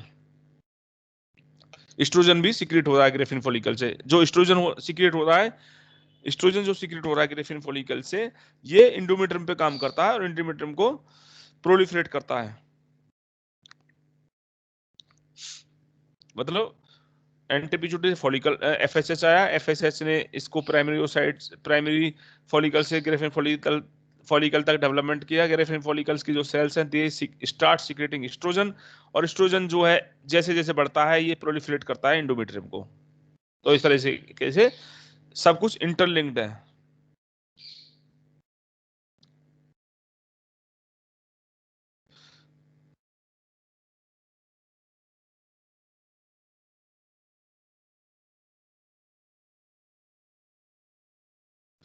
Oestrogen क्या करता है, ये proliferation of endometrium, then development of secondary sexual characters, ये एस्ट्रोजन में होते हैं। Then suppression of FSH secretion, ज्यादा हो जाए एस्ट्रोजन ज्यादा हो जाए तो एफएसएच को सप्रेस करने लगता है, फीडबैक देता है ऊपर एंटी पिट्यूटरी में कि काफी अब मात्रा पूरी हो चुकी है एफएसएच की, तो पिट्यूटरी एफएसएच को कम कर देती है। ये फीडबैक कहाँ देगा, हाइपोथैलेमस पे देगा। हाइपोथैलेमस से गोनाडोट्रोपिन रिलीजिंग हार्मोन आएगा, वो उसका सिक्रेशन कम हो जाएगा तो एफएसएच का सिक्रेशन कम हो जाएगा और सिक्रेशन ऑफ एलएच बढ़ जाएगा। तो जब जब 14th डे पे जब ओवुलेशन के डे पे पीक पहुंच जाती है, peak of the FSH secretion का पीक पहुंच चुका होता है, एस्ट्रोजन का पीक हो जाता है, तो एस्ट्रोजन ऊपर जाके एफएसएच सिक्रेशन को तो कम करती है लेकिन एलएच सिक्रेशन को बढ़ा देती है। एकदम से एलएच का सर्ज आता है, एलएच सिक्रेशन बहुत ज्यादा मात्रा में होता है, तो जैसे एलएच सिक्रेशन का सर्ज होता है, एलएच सर्ज होता है, तो it causes rupture of Graafian follicle, और इसलिए 14th डे पे ओवुलेशन हो जाता है।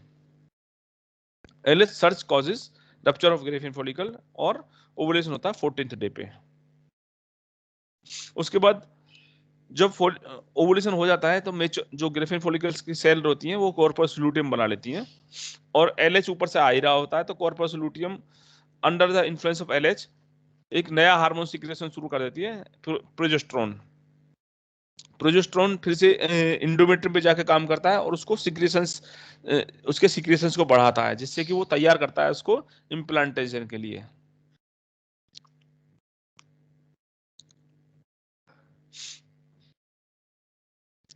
This are the functions of progesterone. ये एंडोमेट्रियम को तैयार करता है, वस्कुलर बना देता है, थिक वस्कुलर सॉफ्ट बनाता है जिससे कि इम्प्लांट हो पाए। उसके बाद this inhibit the FSH secretions to prevent development of another follicles. FSH secretions को रोक के रखता है उसी दौरान, जैसे कि और फॉलिकल डेवलप ना हो और ओवेरियन फॉलिकल डेवलप ना हो, इसलिए एफएसएच सिक्रेशन को इनहिबिट भी करता है progesterone.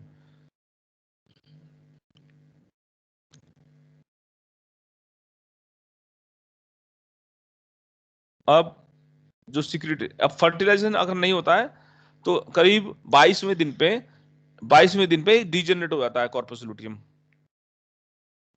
This degeneration causes lowering of concentration of progesterone. Progesterone कम, जब जैसे कॉर्पस लूटियम में डीजेनरेशन हुआ, प्रोजेस्टेरोन का सिक्रेशन कम हो गया, और धीरे धीरे जो है वो इंडोमेट्रियम का वस्कुलरिटी अल्टीमेटली कम होने शुरू आती है, और eight the end of menstrual cycle the endometrium starts shedding off.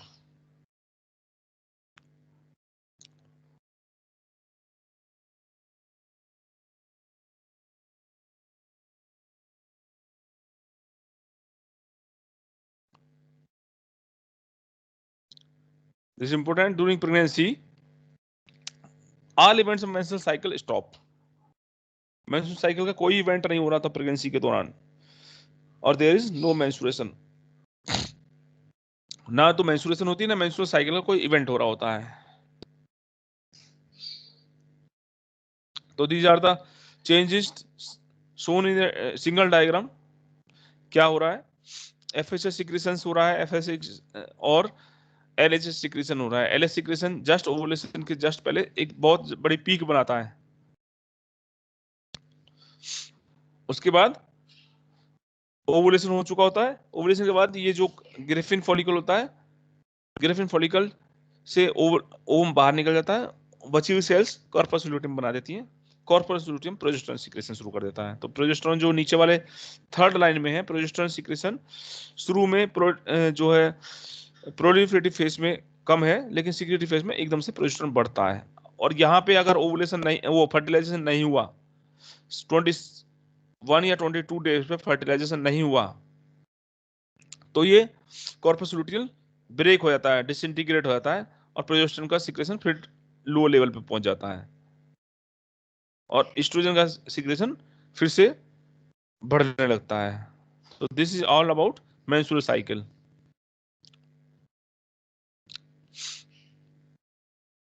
तो ये फेसेस है इसमें, change in pituitary hormone FSH-LH, change in ovary follicles, पहले follicle primary follicle to graafian follicle बनता है, graafian follicle to corpus luteum and corpus luteum डिसइंटीग्रेट्स।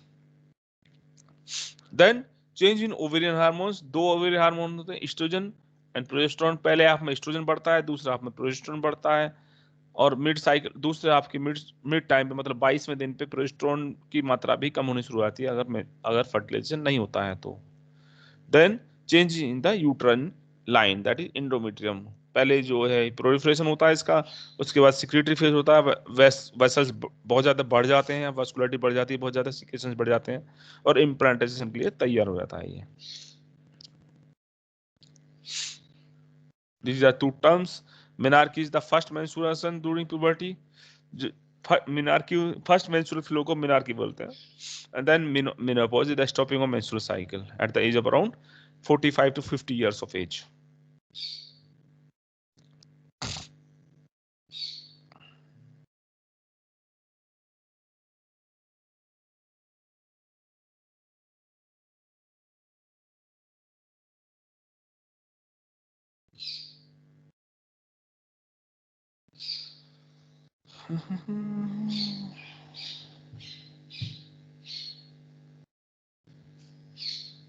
अभी तक समझ में आ गया सभी को? मेंस्ट्रुअल साइकिल समझ में आ गया होगा मेरे ख्याल से सभी बच्चों को। Yes sir. Menstrual cycle, various hormones, interaction of hormones, feedback, support, ये सब समझ में आ गया ना, किस तरीके से किस फीडबैक आपस में इंटरलिंक्ड है सब। FSH-LH, entry pituitary, hypothalamus, endometrium, ovarian hormone सब आपस में एक दूसरे किस तरह से लिंक्ड है, ये समझ में आना बहुत जरूरी है। बिल्कुल बहुत बहुत ही सिंपल लॉजिक मैथमेटिक्स है, ठीक है, कुछ भी मुश्किल नहीं है इसमें, बिल्कुल लॉजिकल है। साइकिल एक सीरीज है, सीरीज को सीरीज में चलोगे तो सब याद रहेगा किस तरह से का। कोई भी ऑर्गन उठा लो, हाइपोथैलेमस से स्टार्ट कर लो और नीचे तक चले जाओ, पूरा एंडोमेट्रियम ओवरी तक चले जाओ, एक सीरीज बनी हुई है, बिल्कुल उसी सीरीज में बॉडी फंक्शन करती है।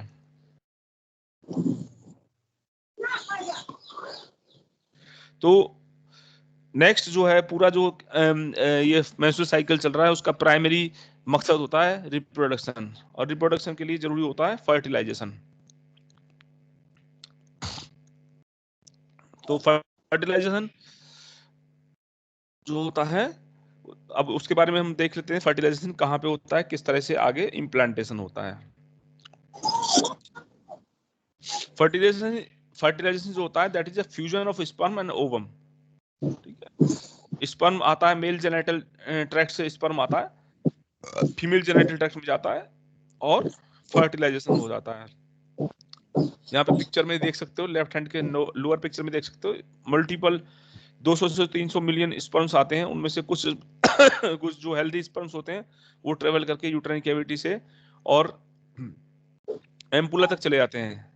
जब फर्टिलाइजेशन का टाइम होता है तो एग एम्पुला तक ही पहुंचता है, इधर से स्पर्म भी एम्पुला तक आ जाता है, तो एम्पुला में फर्टिलाइजेशन होता है, एम्पुलरी पार्ट में फर्टिलाइजेशन होता है basically.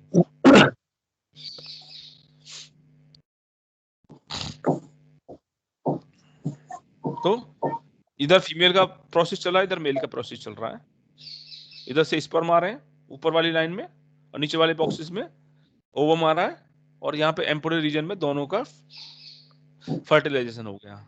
Interaction and fertilisation ampullary end में होता है।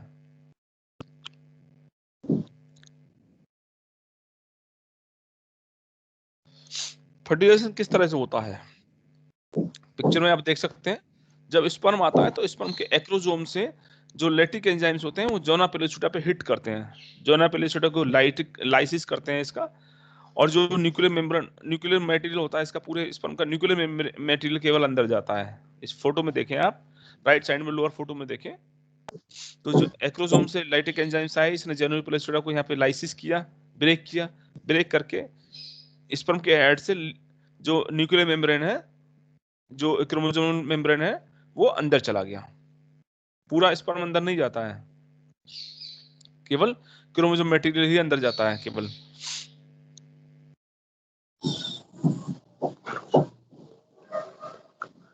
अच्छा, जो सिक्रेशंस जो एक्रोसोम के होते हैं, ये जो सेकेंडरी मियोटिक डिवीजन को स्टिमुलेट करते हैं। दूसरा ऑर्गन कहते हैं जो सेकेंडरी मियोटिक डिवीजन। अभी तक जो है क्या था, जब तक फर्टिलाइजेशन नहीं हुआ तब तक प्राइमरी मियोटिक डिवीजन ही है, और जैसे ही एक्रोसोम के सिक्रेशंस गए, ओवम को स्टिमुलेट किया है और सेकेंडरी मियोटिक डिवीजन खत्म हुआ। सेकेंडरी मियोटिक डिवीजन खत्म होते ही सेकेंडरी ओसाइट ओवम में या ओटिड में बदल जाता है और सेकेंडरी पोलर बॉडी में बदल जाती है। तो ओटिड एंड स्पर्म का genetic material they fuse and form diploid zygote. Fertilisation होता है तो ही सेकेंडरी मियोसिस होता है, ये बात याद रखना है। अगर फर्टिलाइजेशन होता है तो ही ओवम में सेकेंडरी मियोसिस होता है, अदरवाइज सेकेंडरी मियोसिस या सेकेंडरी पोलर बॉडी नहीं बनेगी। फर्टिलाइजेशन जैसे ही हुआ, उसके बाद हमारे पास एक हैप्लॉइड सेल बन जाती है। Haploid cells divides into two cells, diploid cell बन जाती है, सॉरी डिप्लॉइड सेल बन जाती है, जाइगोट कहते हैं। अब जाइगोट में अब माइटोटिक डिवीजन शुरू हो जाते हैं फिर से। तो माइटोटिक डिवीजन पहले 2 सेल बनी, 2 से 4 बनी, 4 से 8, 8 से 16, और 16 cell daughter cells, they are called blastomeres. तो इस स्टेज तक हम 16 सेल स्टेज तक इसको मोरूला कहते हैं, ब्लास्टोमियर्स। और 16 सेल स्टेज तक के स्ट्रक्चर को हम मोरूला कहते हैं। मोरूला ये कंटिन्यूएशन चलता रहता है, इसके डिवीजन का कंटिन्यूएशन चलता रहता है, और ये अल्टीमेटली ब्लास्टोसिस्ट में बदल जाता है। दिस इज द ब्लास्टोसिस्ट जो कि इंडोमेट्रियल कैविटी तक पहुंचता है ट्रेवर्स करते हुए। ब्लास्टोसिस्ट का इम्प्लांटेशन होता है, इंडोमेट्रियम में ब्लास्टोसिस्ट इम्प्लांट होता है। जो डिवीजन होता है मोरूला तक का डिवीजन फेलोपियन ट्यूब के अंदर ही होता है। उसके बाद मोरूला आगे डेवलप होता चला जाता है, ब्लास्टोसिस्ट बना देता है। ब्लास्टोसिस्ट आगे जब इंडोमेट्रियम में जाता है, इंडोमेट्रियम में अटैच होता है, तो वहां पे उसका इम्प्लांटेशन हो जाता है। ब्लास्टोसिस्ट जो होता है, ब्लास्टोसिस्ट की सेल्स दो तरीके से अरेंज हो जाती हैं। एक आउटर लेयर जिसको हम ट्रोफोब्लास्ट कहते हैं, और एक इनर सेल मास। तो आउटर ट्रोफोब्लास्ट जो होता है वो इंडोमेट्रियम में जाके अटैच होता है, और वहां पे वो लेटर ऑन प्लेसेंटा का डेवलपमेंट करता है। जबकि इनर सेल मास जो होता है उससे हमारा एम्ब्रियो डेवलप होता है। इनर सेल मास आगे फिर से 3 सेल लेयर में अरेंज हो जाती हैं। Inner cell layer, outer cell layer और middle cell layer. Ectoderm, endoderm, पहले एक्टोडर्म एंडोडर्म बनते हैं, उसके बाद लेटर ऑन थर्ड लेयर बनती है मेसोडर्म। और जब तीनों लेयर बन चुकी होती है तो इस स्टेज को हम एम्ब्रियो कहते हैं।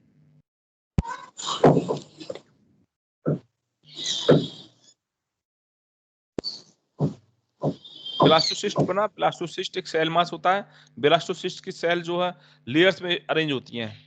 पहले पूरा सेल मास बनता है मोरूला तक, मोरूला के बाद ब्लास्टोसिस्ट बनता है। तो ये थोड़ा डिफरेंशिएट होना शुरू होता है, एक आउटर सेल मास बनाता है और एक इनर सेल मास बनाता है। आउटर सेल मास ट्रोफोब्लास्ट कहलाता है, और इनर सेल मास आगे चल के एम्ब्रियो बनाता है। आउटर सेल मास एक लेयर बन जाती है, ट्रोफोब्लास्ट कहते हैं उसको। और दिस इज द ब्लास्टोसिस्ट जिसका कि इम्प्लांटेशन होता है, ब्लास्टोसिस्ट लेवल पर इम्प्लांटेशन होता है। यहाँ पे देखिए, ये ब्लास्टोसिस्ट आया, ये आउटर ट्रोफोब्लास्टिक सेल्स हैं, ये इनर सेल मास है, ये इससे इंडोमेट्रियम से अटैच हुए, और यहाँ पे लेटर ऑन यहाँ पे प्लेसेंटा डेवलप होगी, यहाँ पर प्लेसेंटा डेवलप होगी। धीरे धीरे ऊपर से जो इंडोमेट्रियम की लाइनिंग म्यूकोसा भी इसके ऊपर से इसको कवर कर लेती है, और इस तरीके से पूरा जो ब्लास्टोसिस्ट है वो इंडोमेट्रियम के अंदर एम्बेड हो जाता है, चला जाता है, और इसको हम कहते हैं implantation. These are the stages: ovum, ampulla पे ये एम्पुला एंड में यहाँ पे फर्टिलाइजेशन हुआ, ये जाइगोट बन गया, जाइगोट से 2 सेल स्टेज, 4 सेल स्टेज, ये सब 8 cell stage, 8 cell stage morula में जैसे एंटर करती है ब्लास्टोसिस्ट बनता है, ब्लास्टोसिस्ट यहाँ पे इम्प्लांट होना शुरू होता है ब्लास्टोसिस्ट। मतलब डेवलपमेंट भी चल रहा है और ट्रांसफर भी चल रहा है उसका।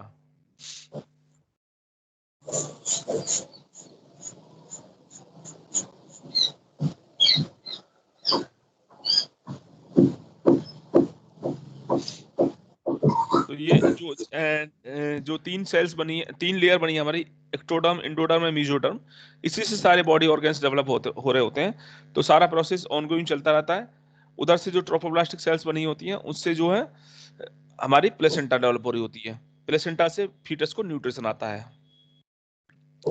तो after implantation finger like projections निकलने लगती है, कोरोनिक विलाई, जो कि यूट्रस की लेयर में जाके यूट्रस की लेयर में ब्लड फील्ड कैविटीज में जाके अटैच हो जाती है और वहां से हमें यूट्राइन टिश्यू से और मेटल एंड ब्लड मिलना शुरू हो जाता है। प्लेसेंटा का डेवलपमेंट शुरू हो जाता है ट्रोफोब्लास्टिक लेयर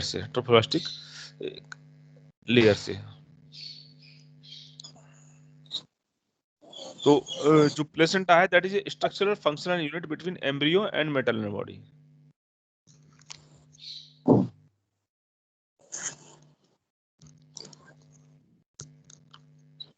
प्लेसेंटा बेसिकली सारा न्यूट्रिशन और एक्सक्रीशन प्लेसेंटा के द्वारा ही होता है। फीटस का न्यूट्रिशन एंड एक्सक्रीशन सारा प्लेसेंटा के द्वारा ही होता है। प्लेसेंटा अम्बलाइकल कॉर्ड के द्वारा फीटस के अम्बलाइकस से जुड़ी होती है। यहाँ पे आप देख सकते हो ये प्लेसेंटा है, ये अम्बलाइकल कॉर्ड है, this is attached to the foetus at the umbilicus.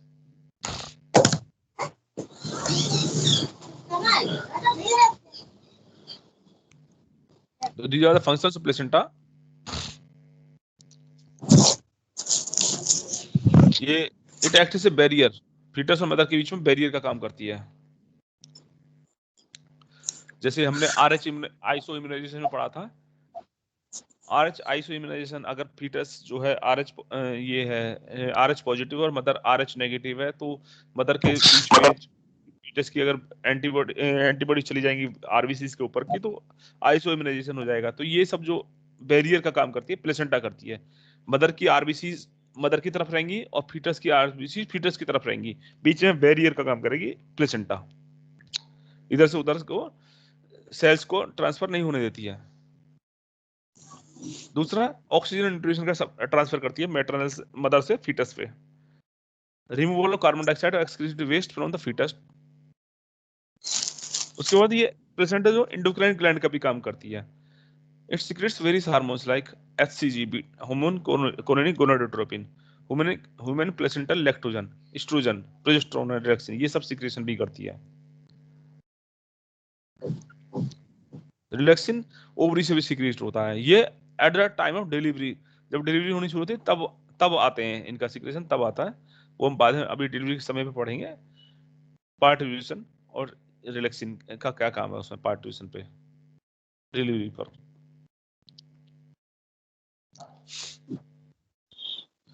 जो ये various hormones like oestrogen, progesterone, cortisol, prolactin, thyroxine, ये फीटल ग्रोथ को सपोर्ट करते हैं। मेटाबॉलिक चेंज जो मदर के अंदर होती है वो उसको सपोर्ट करते हैं। मदर के अंदर बहुत सारे मेटाबॉलिक चेंजेस हो आते हैं ड्यूरिंग द प्रेगनेंसी, क्योंकि दो ऑर्गेनिज्म एक साथ ग्रो कर रहे हैं। माँ का अपना न्यूट्रिशन है और बेबी का न्यूट्रिशन भी है। Then these hormones maintain the pregnancy. अगर हार्मोन सपोर्ट नहीं होगी तो प्रेगनेंसी सर्वाइव नहीं कर पाएगी 9 मंथ तक।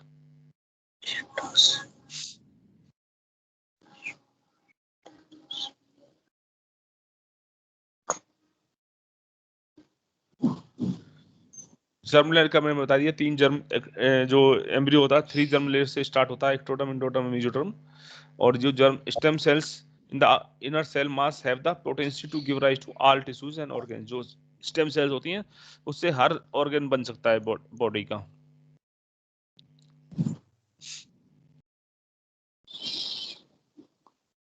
ये ड्यूरेशन ऑफ प्रेगनेंसी है वेरियस एनिमल्स का। ह्यूमन का लाइक 9 मंथ्स है, cats 2 months, dogs 2 months and elephant 21 months.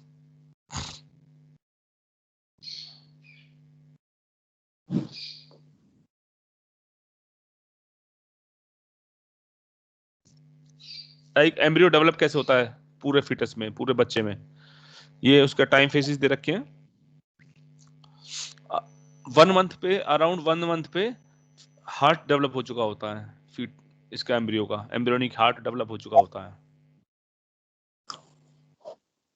Second month पे लिम्ब बर्ड्स बनती हैं, लिम्ब नहीं बनते हैं, लिम्ब डिजिट नहीं बनते हैं, लिम्ब बर्ड्स बनते हैं। और थर्ड मंथ पे यानी कि 12 वीक्स पे सभी major organs like limbs, external genitalia, heart, ये सब बन चुके होते हैं थर्ड मंथ तक। और जो 5th मंथ पे मूवमेंट फील होते हैं मदर को, और फीटस की हेड पे हेयर डेवलप हो जाता है 5th मंथ में। 6th मंथ में पूरी बॉडी फाइन हेयर से, लेन्यूको हेयर्स कहते हैं इनको, फाइन हेयर से कवर हो जाती है, आईलिड्स सेपरेट हो जाते हैं, आईज खुल जाती हैं 6 मंथ्स पे, 6 मंथ की एज पे। और 9 मंथ पे foetus is ready for the delivery, पूरा मेच्योर हो चुका था 9 महीने पे और ready for the delivery. Sir sir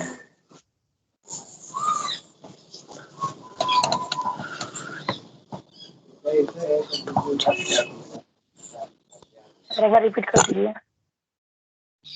हाँ, क्या रिपीट चाहते हैं? पीछे वाला जो सर अभी बताए हैं। ये एम्ब्रियो हाँ, development of yes sir. Foetus during the pregnancy, किस किस तरीके से जो है फीटस का जो हार्ट डेवलप होता है वो 1 महीने पर डेवलप हो चुका होता है। जैसे ही बच्चा 1 महीने तक पहुंचता है, 4 वीक्स तक हार्ट बन चुका होता है फीटस का। सेकेंड वीक्स में बच्चे के limb and digit, limb birds बन चुके होते हैं, 2 महीने पे लिम्ब बर्ड्स बन जाते हैं। और 12 वीक्स में मेजर ऑर्गन बन चुके होते हैं, सारे major organs like limbs, external genitalia, liver, ये सब बन चुके होते हैं 3rd मंथ पे।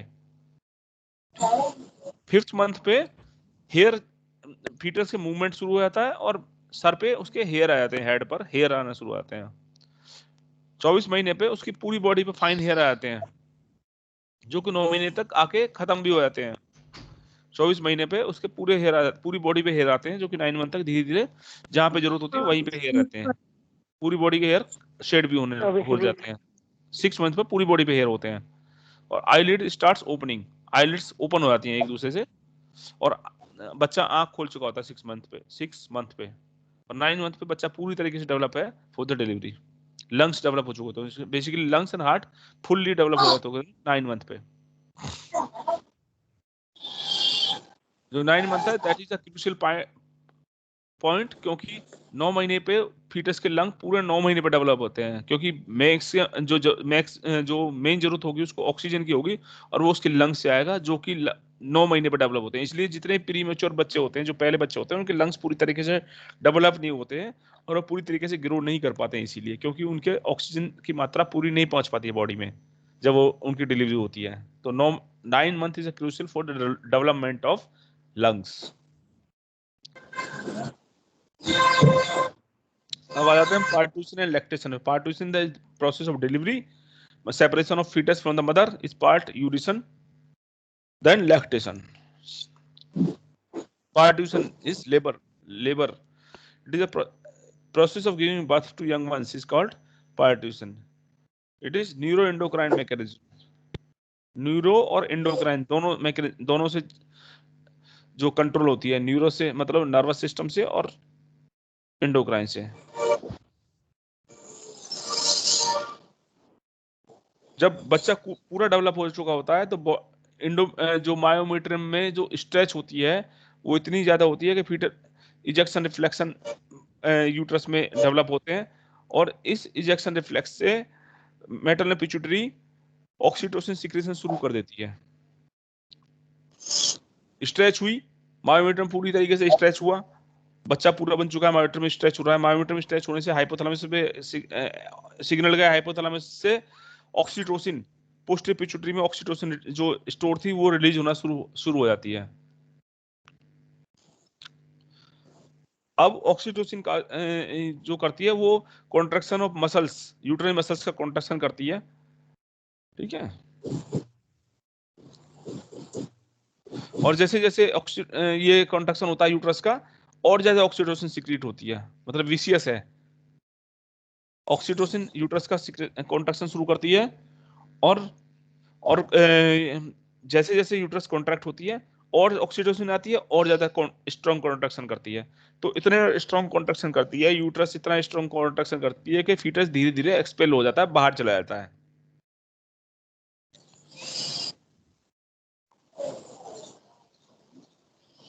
आफ्टर पार्टिशन, डिलीवरी के बाद अम्बिलाइकल कॉर्ड को कट कर देते हैं। इसलिए कट करते हैं कि जो प्लेसेंटा है वो तो यूट्राइन कैविटी से अभी भी अटैच होती है, और उसको कट करके टाई कर देते हैं, जिससे कि प्लेसेंटा से एक्स्ट्रा ब्लड बाहर लॉस ना हो जाए और मदर का ब्लड बाहर ना लॉस ना हो जाए। इसलिए अम्बिलाइकल कॉर्ड को टाई कर देते हैं, बांध देते हैं उसको।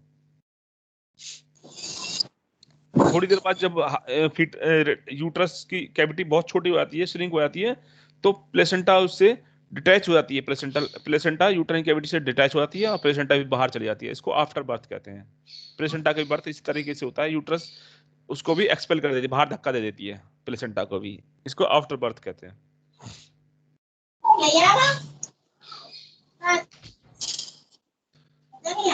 अब उसके बाद लैक्टेशन शुरू होता है। मीनवाइल जैसे ही बच्चे का डिलीवरी होता है, ऊपर से हमारी जो ब्रेस्ट होती हैं वो पहले से तैयार हो रखी होती हैं टू प्रोड्यूस लैक्टेशन। तो जब under the process of prolactin, breast जो है हमारा सीक्रेशन तेजी से स्टार्ट कर देती हैं। तो फर्स्ट येलोइश मिल्क प्रोड्यूस होता है ड्यूरिंग 1 और 2 डेज ऑफ फीटल लाइफ। इसको कोलेस्ट्रम कहते हैं। ये बहुत इंपॉर्टेंट होता है बच्चे के लिए। इसके अंदर एंटीबॉडीज होती हैं, मेटल एंटीबॉडीज होती हैं, जो कि बच्चे में पैसिव इम्यूनिटी देती हैं। रेडीमेड एंटीबॉडीज बच्चे को मिल जाती हैं, IgA एंटीबॉडीज मिलती हैं बेसिकली कोलेस्ट्रॉम में। रेडीमेड एंटीबॉडी, इसको पैसिव इम्यूनिटी कहते हैं। रेडीमेड एंटीबॉडीज का जो बॉडी में मिल जाती हैं उसको पैसिव एंटीबॉडीज कहते हैं। जैसे अभी कोरोना में आप लोगों ने देखा होगा, प्लाज्मा थेरेपी कर रहे थे। प्लाज्मा थेरेपी यही होती है कि भाई ये जो आदमी जो कोरोना से ऑलरेडी संक्रमित हो गए, और तो उनके अंदर कोरोना से एंटीबॉडी बन जाती है, तो उस प्लाज्मा को अब नए पेशेंट में हम लोग इन्फ्यूज कर देते थे, वो रेडीमेड एंटीबॉडी कोरोना को तुरंत मार देती थी, कोरोना वायरस को। इसको पैसिव इम्यूनिटी कहते हैं। ऐसे ही कोलेस्ट्रम भी फीटस को, बच्चे को, न्यूबॉर्न को पैसिव इम्यूनिटी देता है।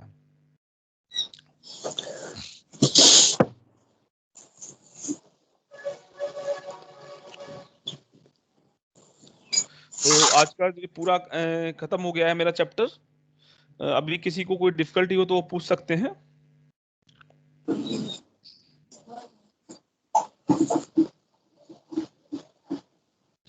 कोई भी पूछना चाहे, कोई सवाल पूछना चाहे तो पूछ सकते हैं।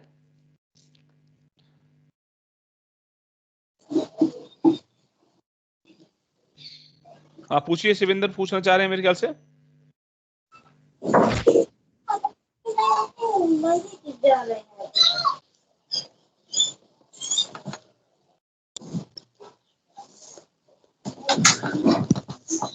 सर फर्टिलाइजेशन होता है तो सेकेंडरी।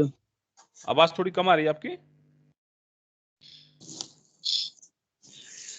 सर फर्टिलाइजेशन होता है तो सेकेंडरी मियोसिस में क्या होता है? फर्टिलाइजेशन जब होता है तो जो हमारा ओवम होता है, अभी उसका प्राइमरी मियोसिस फर्स्ट ही खत्म हुआ है और वो सेकेंडरी ओसाइट के लेवल पे होता है। तो जब फर्टिलाइजेशन होता है तो जो एक्रोसोम से जो एंजाइम्स आते हैं वो स्टिमुलेट करते हैं अंदर जो ओवम को, सेकेंडरी ओसाइट को स्टिमुलेट करते हैं, और उसका सेकेंडरी मियोसिस तुरंत खत्म होता है। तुरंत ही मतलब तुरंत सेकेंडरी मियोसिस खत्म होता है। तो सेकेंडरी मियोसिस खत्म होता है तो ओटिड और सेकेंडरी पोलर बॉडी बनती है। ओटिड एंड सेकेंडरी पोलर बॉडी बनती है। और ओटिड का जो क्रोमोसोम मटेरियल होता है और इधर से जो स्पर्म से जो क्रोमोसोम मटेरियल रहता है, दोनों आपस में फ्यूज होके जाइगोट बना देते हैं, डिप्लॉइड सेल बना देते हैं। आप क्या आपकी क्वेरी आंसर हो गई या और कोई कंफ्यूजन है?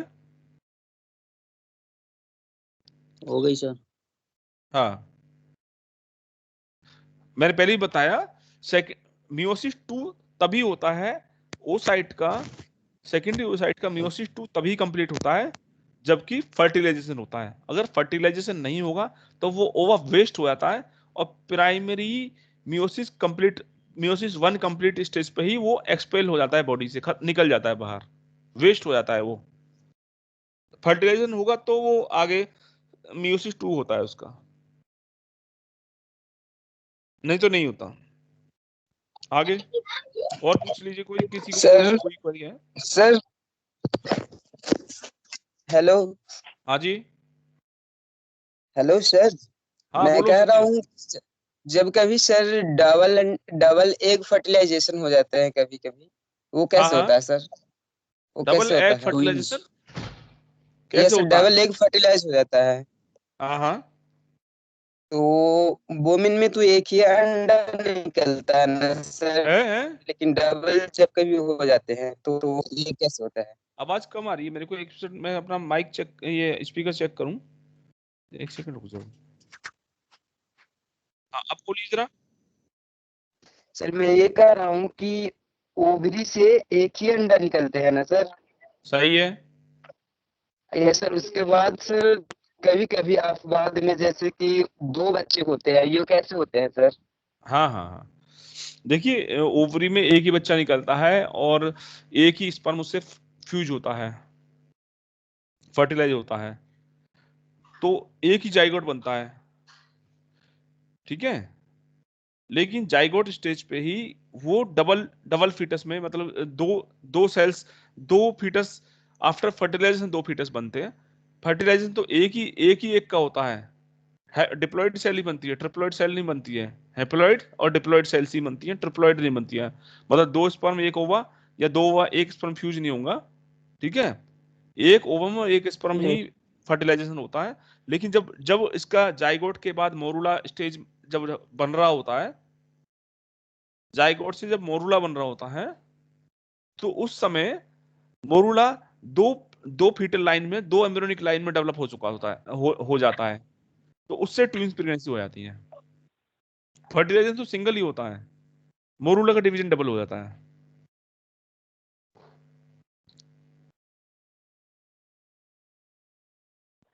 तो ये सर किस चीज के कारण हो जाता है सर डबल? बॉडी में कई बार परफेक्शन नहीं होता है, 100% परफेक्ट नहीं है ना बॉडी। कभी कभी कोई मतलब या तो उसके जो है जेनेटिक फैक्टर्स हैं भाई, क्रोमोज जैसे ट्विंस होते हैं यूजुअली जो है उसमें होते हैं, फैमिलीज में होते हैं, है ना। तो बॉडी बिल्कुल परफेक्ट नहीं है, तो कहीं कहीं कोई ना कोई क्रोमोजोम से कोई सिग्नल आता है जिससे कि मोरुला के स्टेज पे वो डबल डबल उसमें बदल जाता है, दो एम्ब्रियोनिक लाइन शुरू हो जाती हैं। फिर उसमें monochorionic, dichorionic, mono amniotic, di amniotic, different different type की प्रेगनेंसी के कॉम्बिनेशन, ट्विन प्रेगनेंसी के कॉम्बिनेशन बनते हैं, depending on the time of fertilisation. शुरू के 4 दिन में अगर ट्विन प्रेगनेंसी बनती है, मोरुला के स्टेज पे ट्विन प्रेगनेंसी बन जाए, तो बच्चे आइडेंटिकल ट्विन होते हैं और एक ही प्लेसेंटा होती है उनकी, बिल्कुल आइडेंटिकल ट्विन होते हैं। उनको आप मतलब हार्डली वो रिकॉग्नाइज होते हैं एक दूसरे से अलग अलग, शुरू के जो 4 दिन के अंदर अगर जो ट्विन डेवलप हो जाए तो, ठीक है। वो डिफरेंट डिफरेंट कॉम्बिनेशन होता है। कोरियन मतलब दो प्लेसेंटा बन सकती हैं, एक प्लेसेंटा बन सकती है, दो एमनियोटिक कैविटी बन सकती है, एक एमनियोटिक कैविटी बन सकती है। सिमिलर ट्विंस हो सकते हैं, बिल्कुल सिमिलर ट्विंस होते हैं, डिसिमिलर ट्विंस भी हो सकते हैं।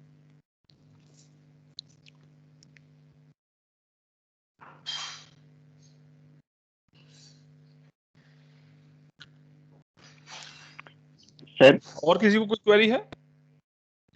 सर हाँ हेलो हाँ बोलिए। सर, सिग्निफिकेशन और फर्टिलाइजेशन के बारे में बता दीजिए सर एक बार। सिग्निफिकेंस ऑफ फर्टिलाइजेशन, जी सर। सिग्निफिकेंस ऑफ फर्टिलाइजेशन यही होता है कि इसमें जो है बेसिकली हमारे पास वैरायटी ऑफ ऑर्गेनिज्म बल सकते हैं। सो जो भी सेक्सुअल रिप्रोडक्शन की जो सिग्निफिकेंस है वही फर्टिलाइजेशन का सिग्निफिकेंस है। बेसिकली जो जेनेटिक इंफॉर्मेशन आती है हमारी दो डिफरेंट डिफरेंट ऑर्गेनिज्म से आती है, तो इससे डेवलपमेंट में बेसिक जो ह्यूमन डेवलपमेंट है या जो स्पीसीज डेवलपमेंट है उसमें उसमें जो है रोल है इसका सेक्सुअल रिप्रोडक्शन का, वही फर्टिलाइजेशन का वही है सिग्निफिकेंस। सेक्सुअल रिप्रोडक्शन और फर्टिलाइजेशन का एक सिग्निफिकेंस है for the development of the progeny, जी सर। फेवरेबल आउटकम के लिए। जी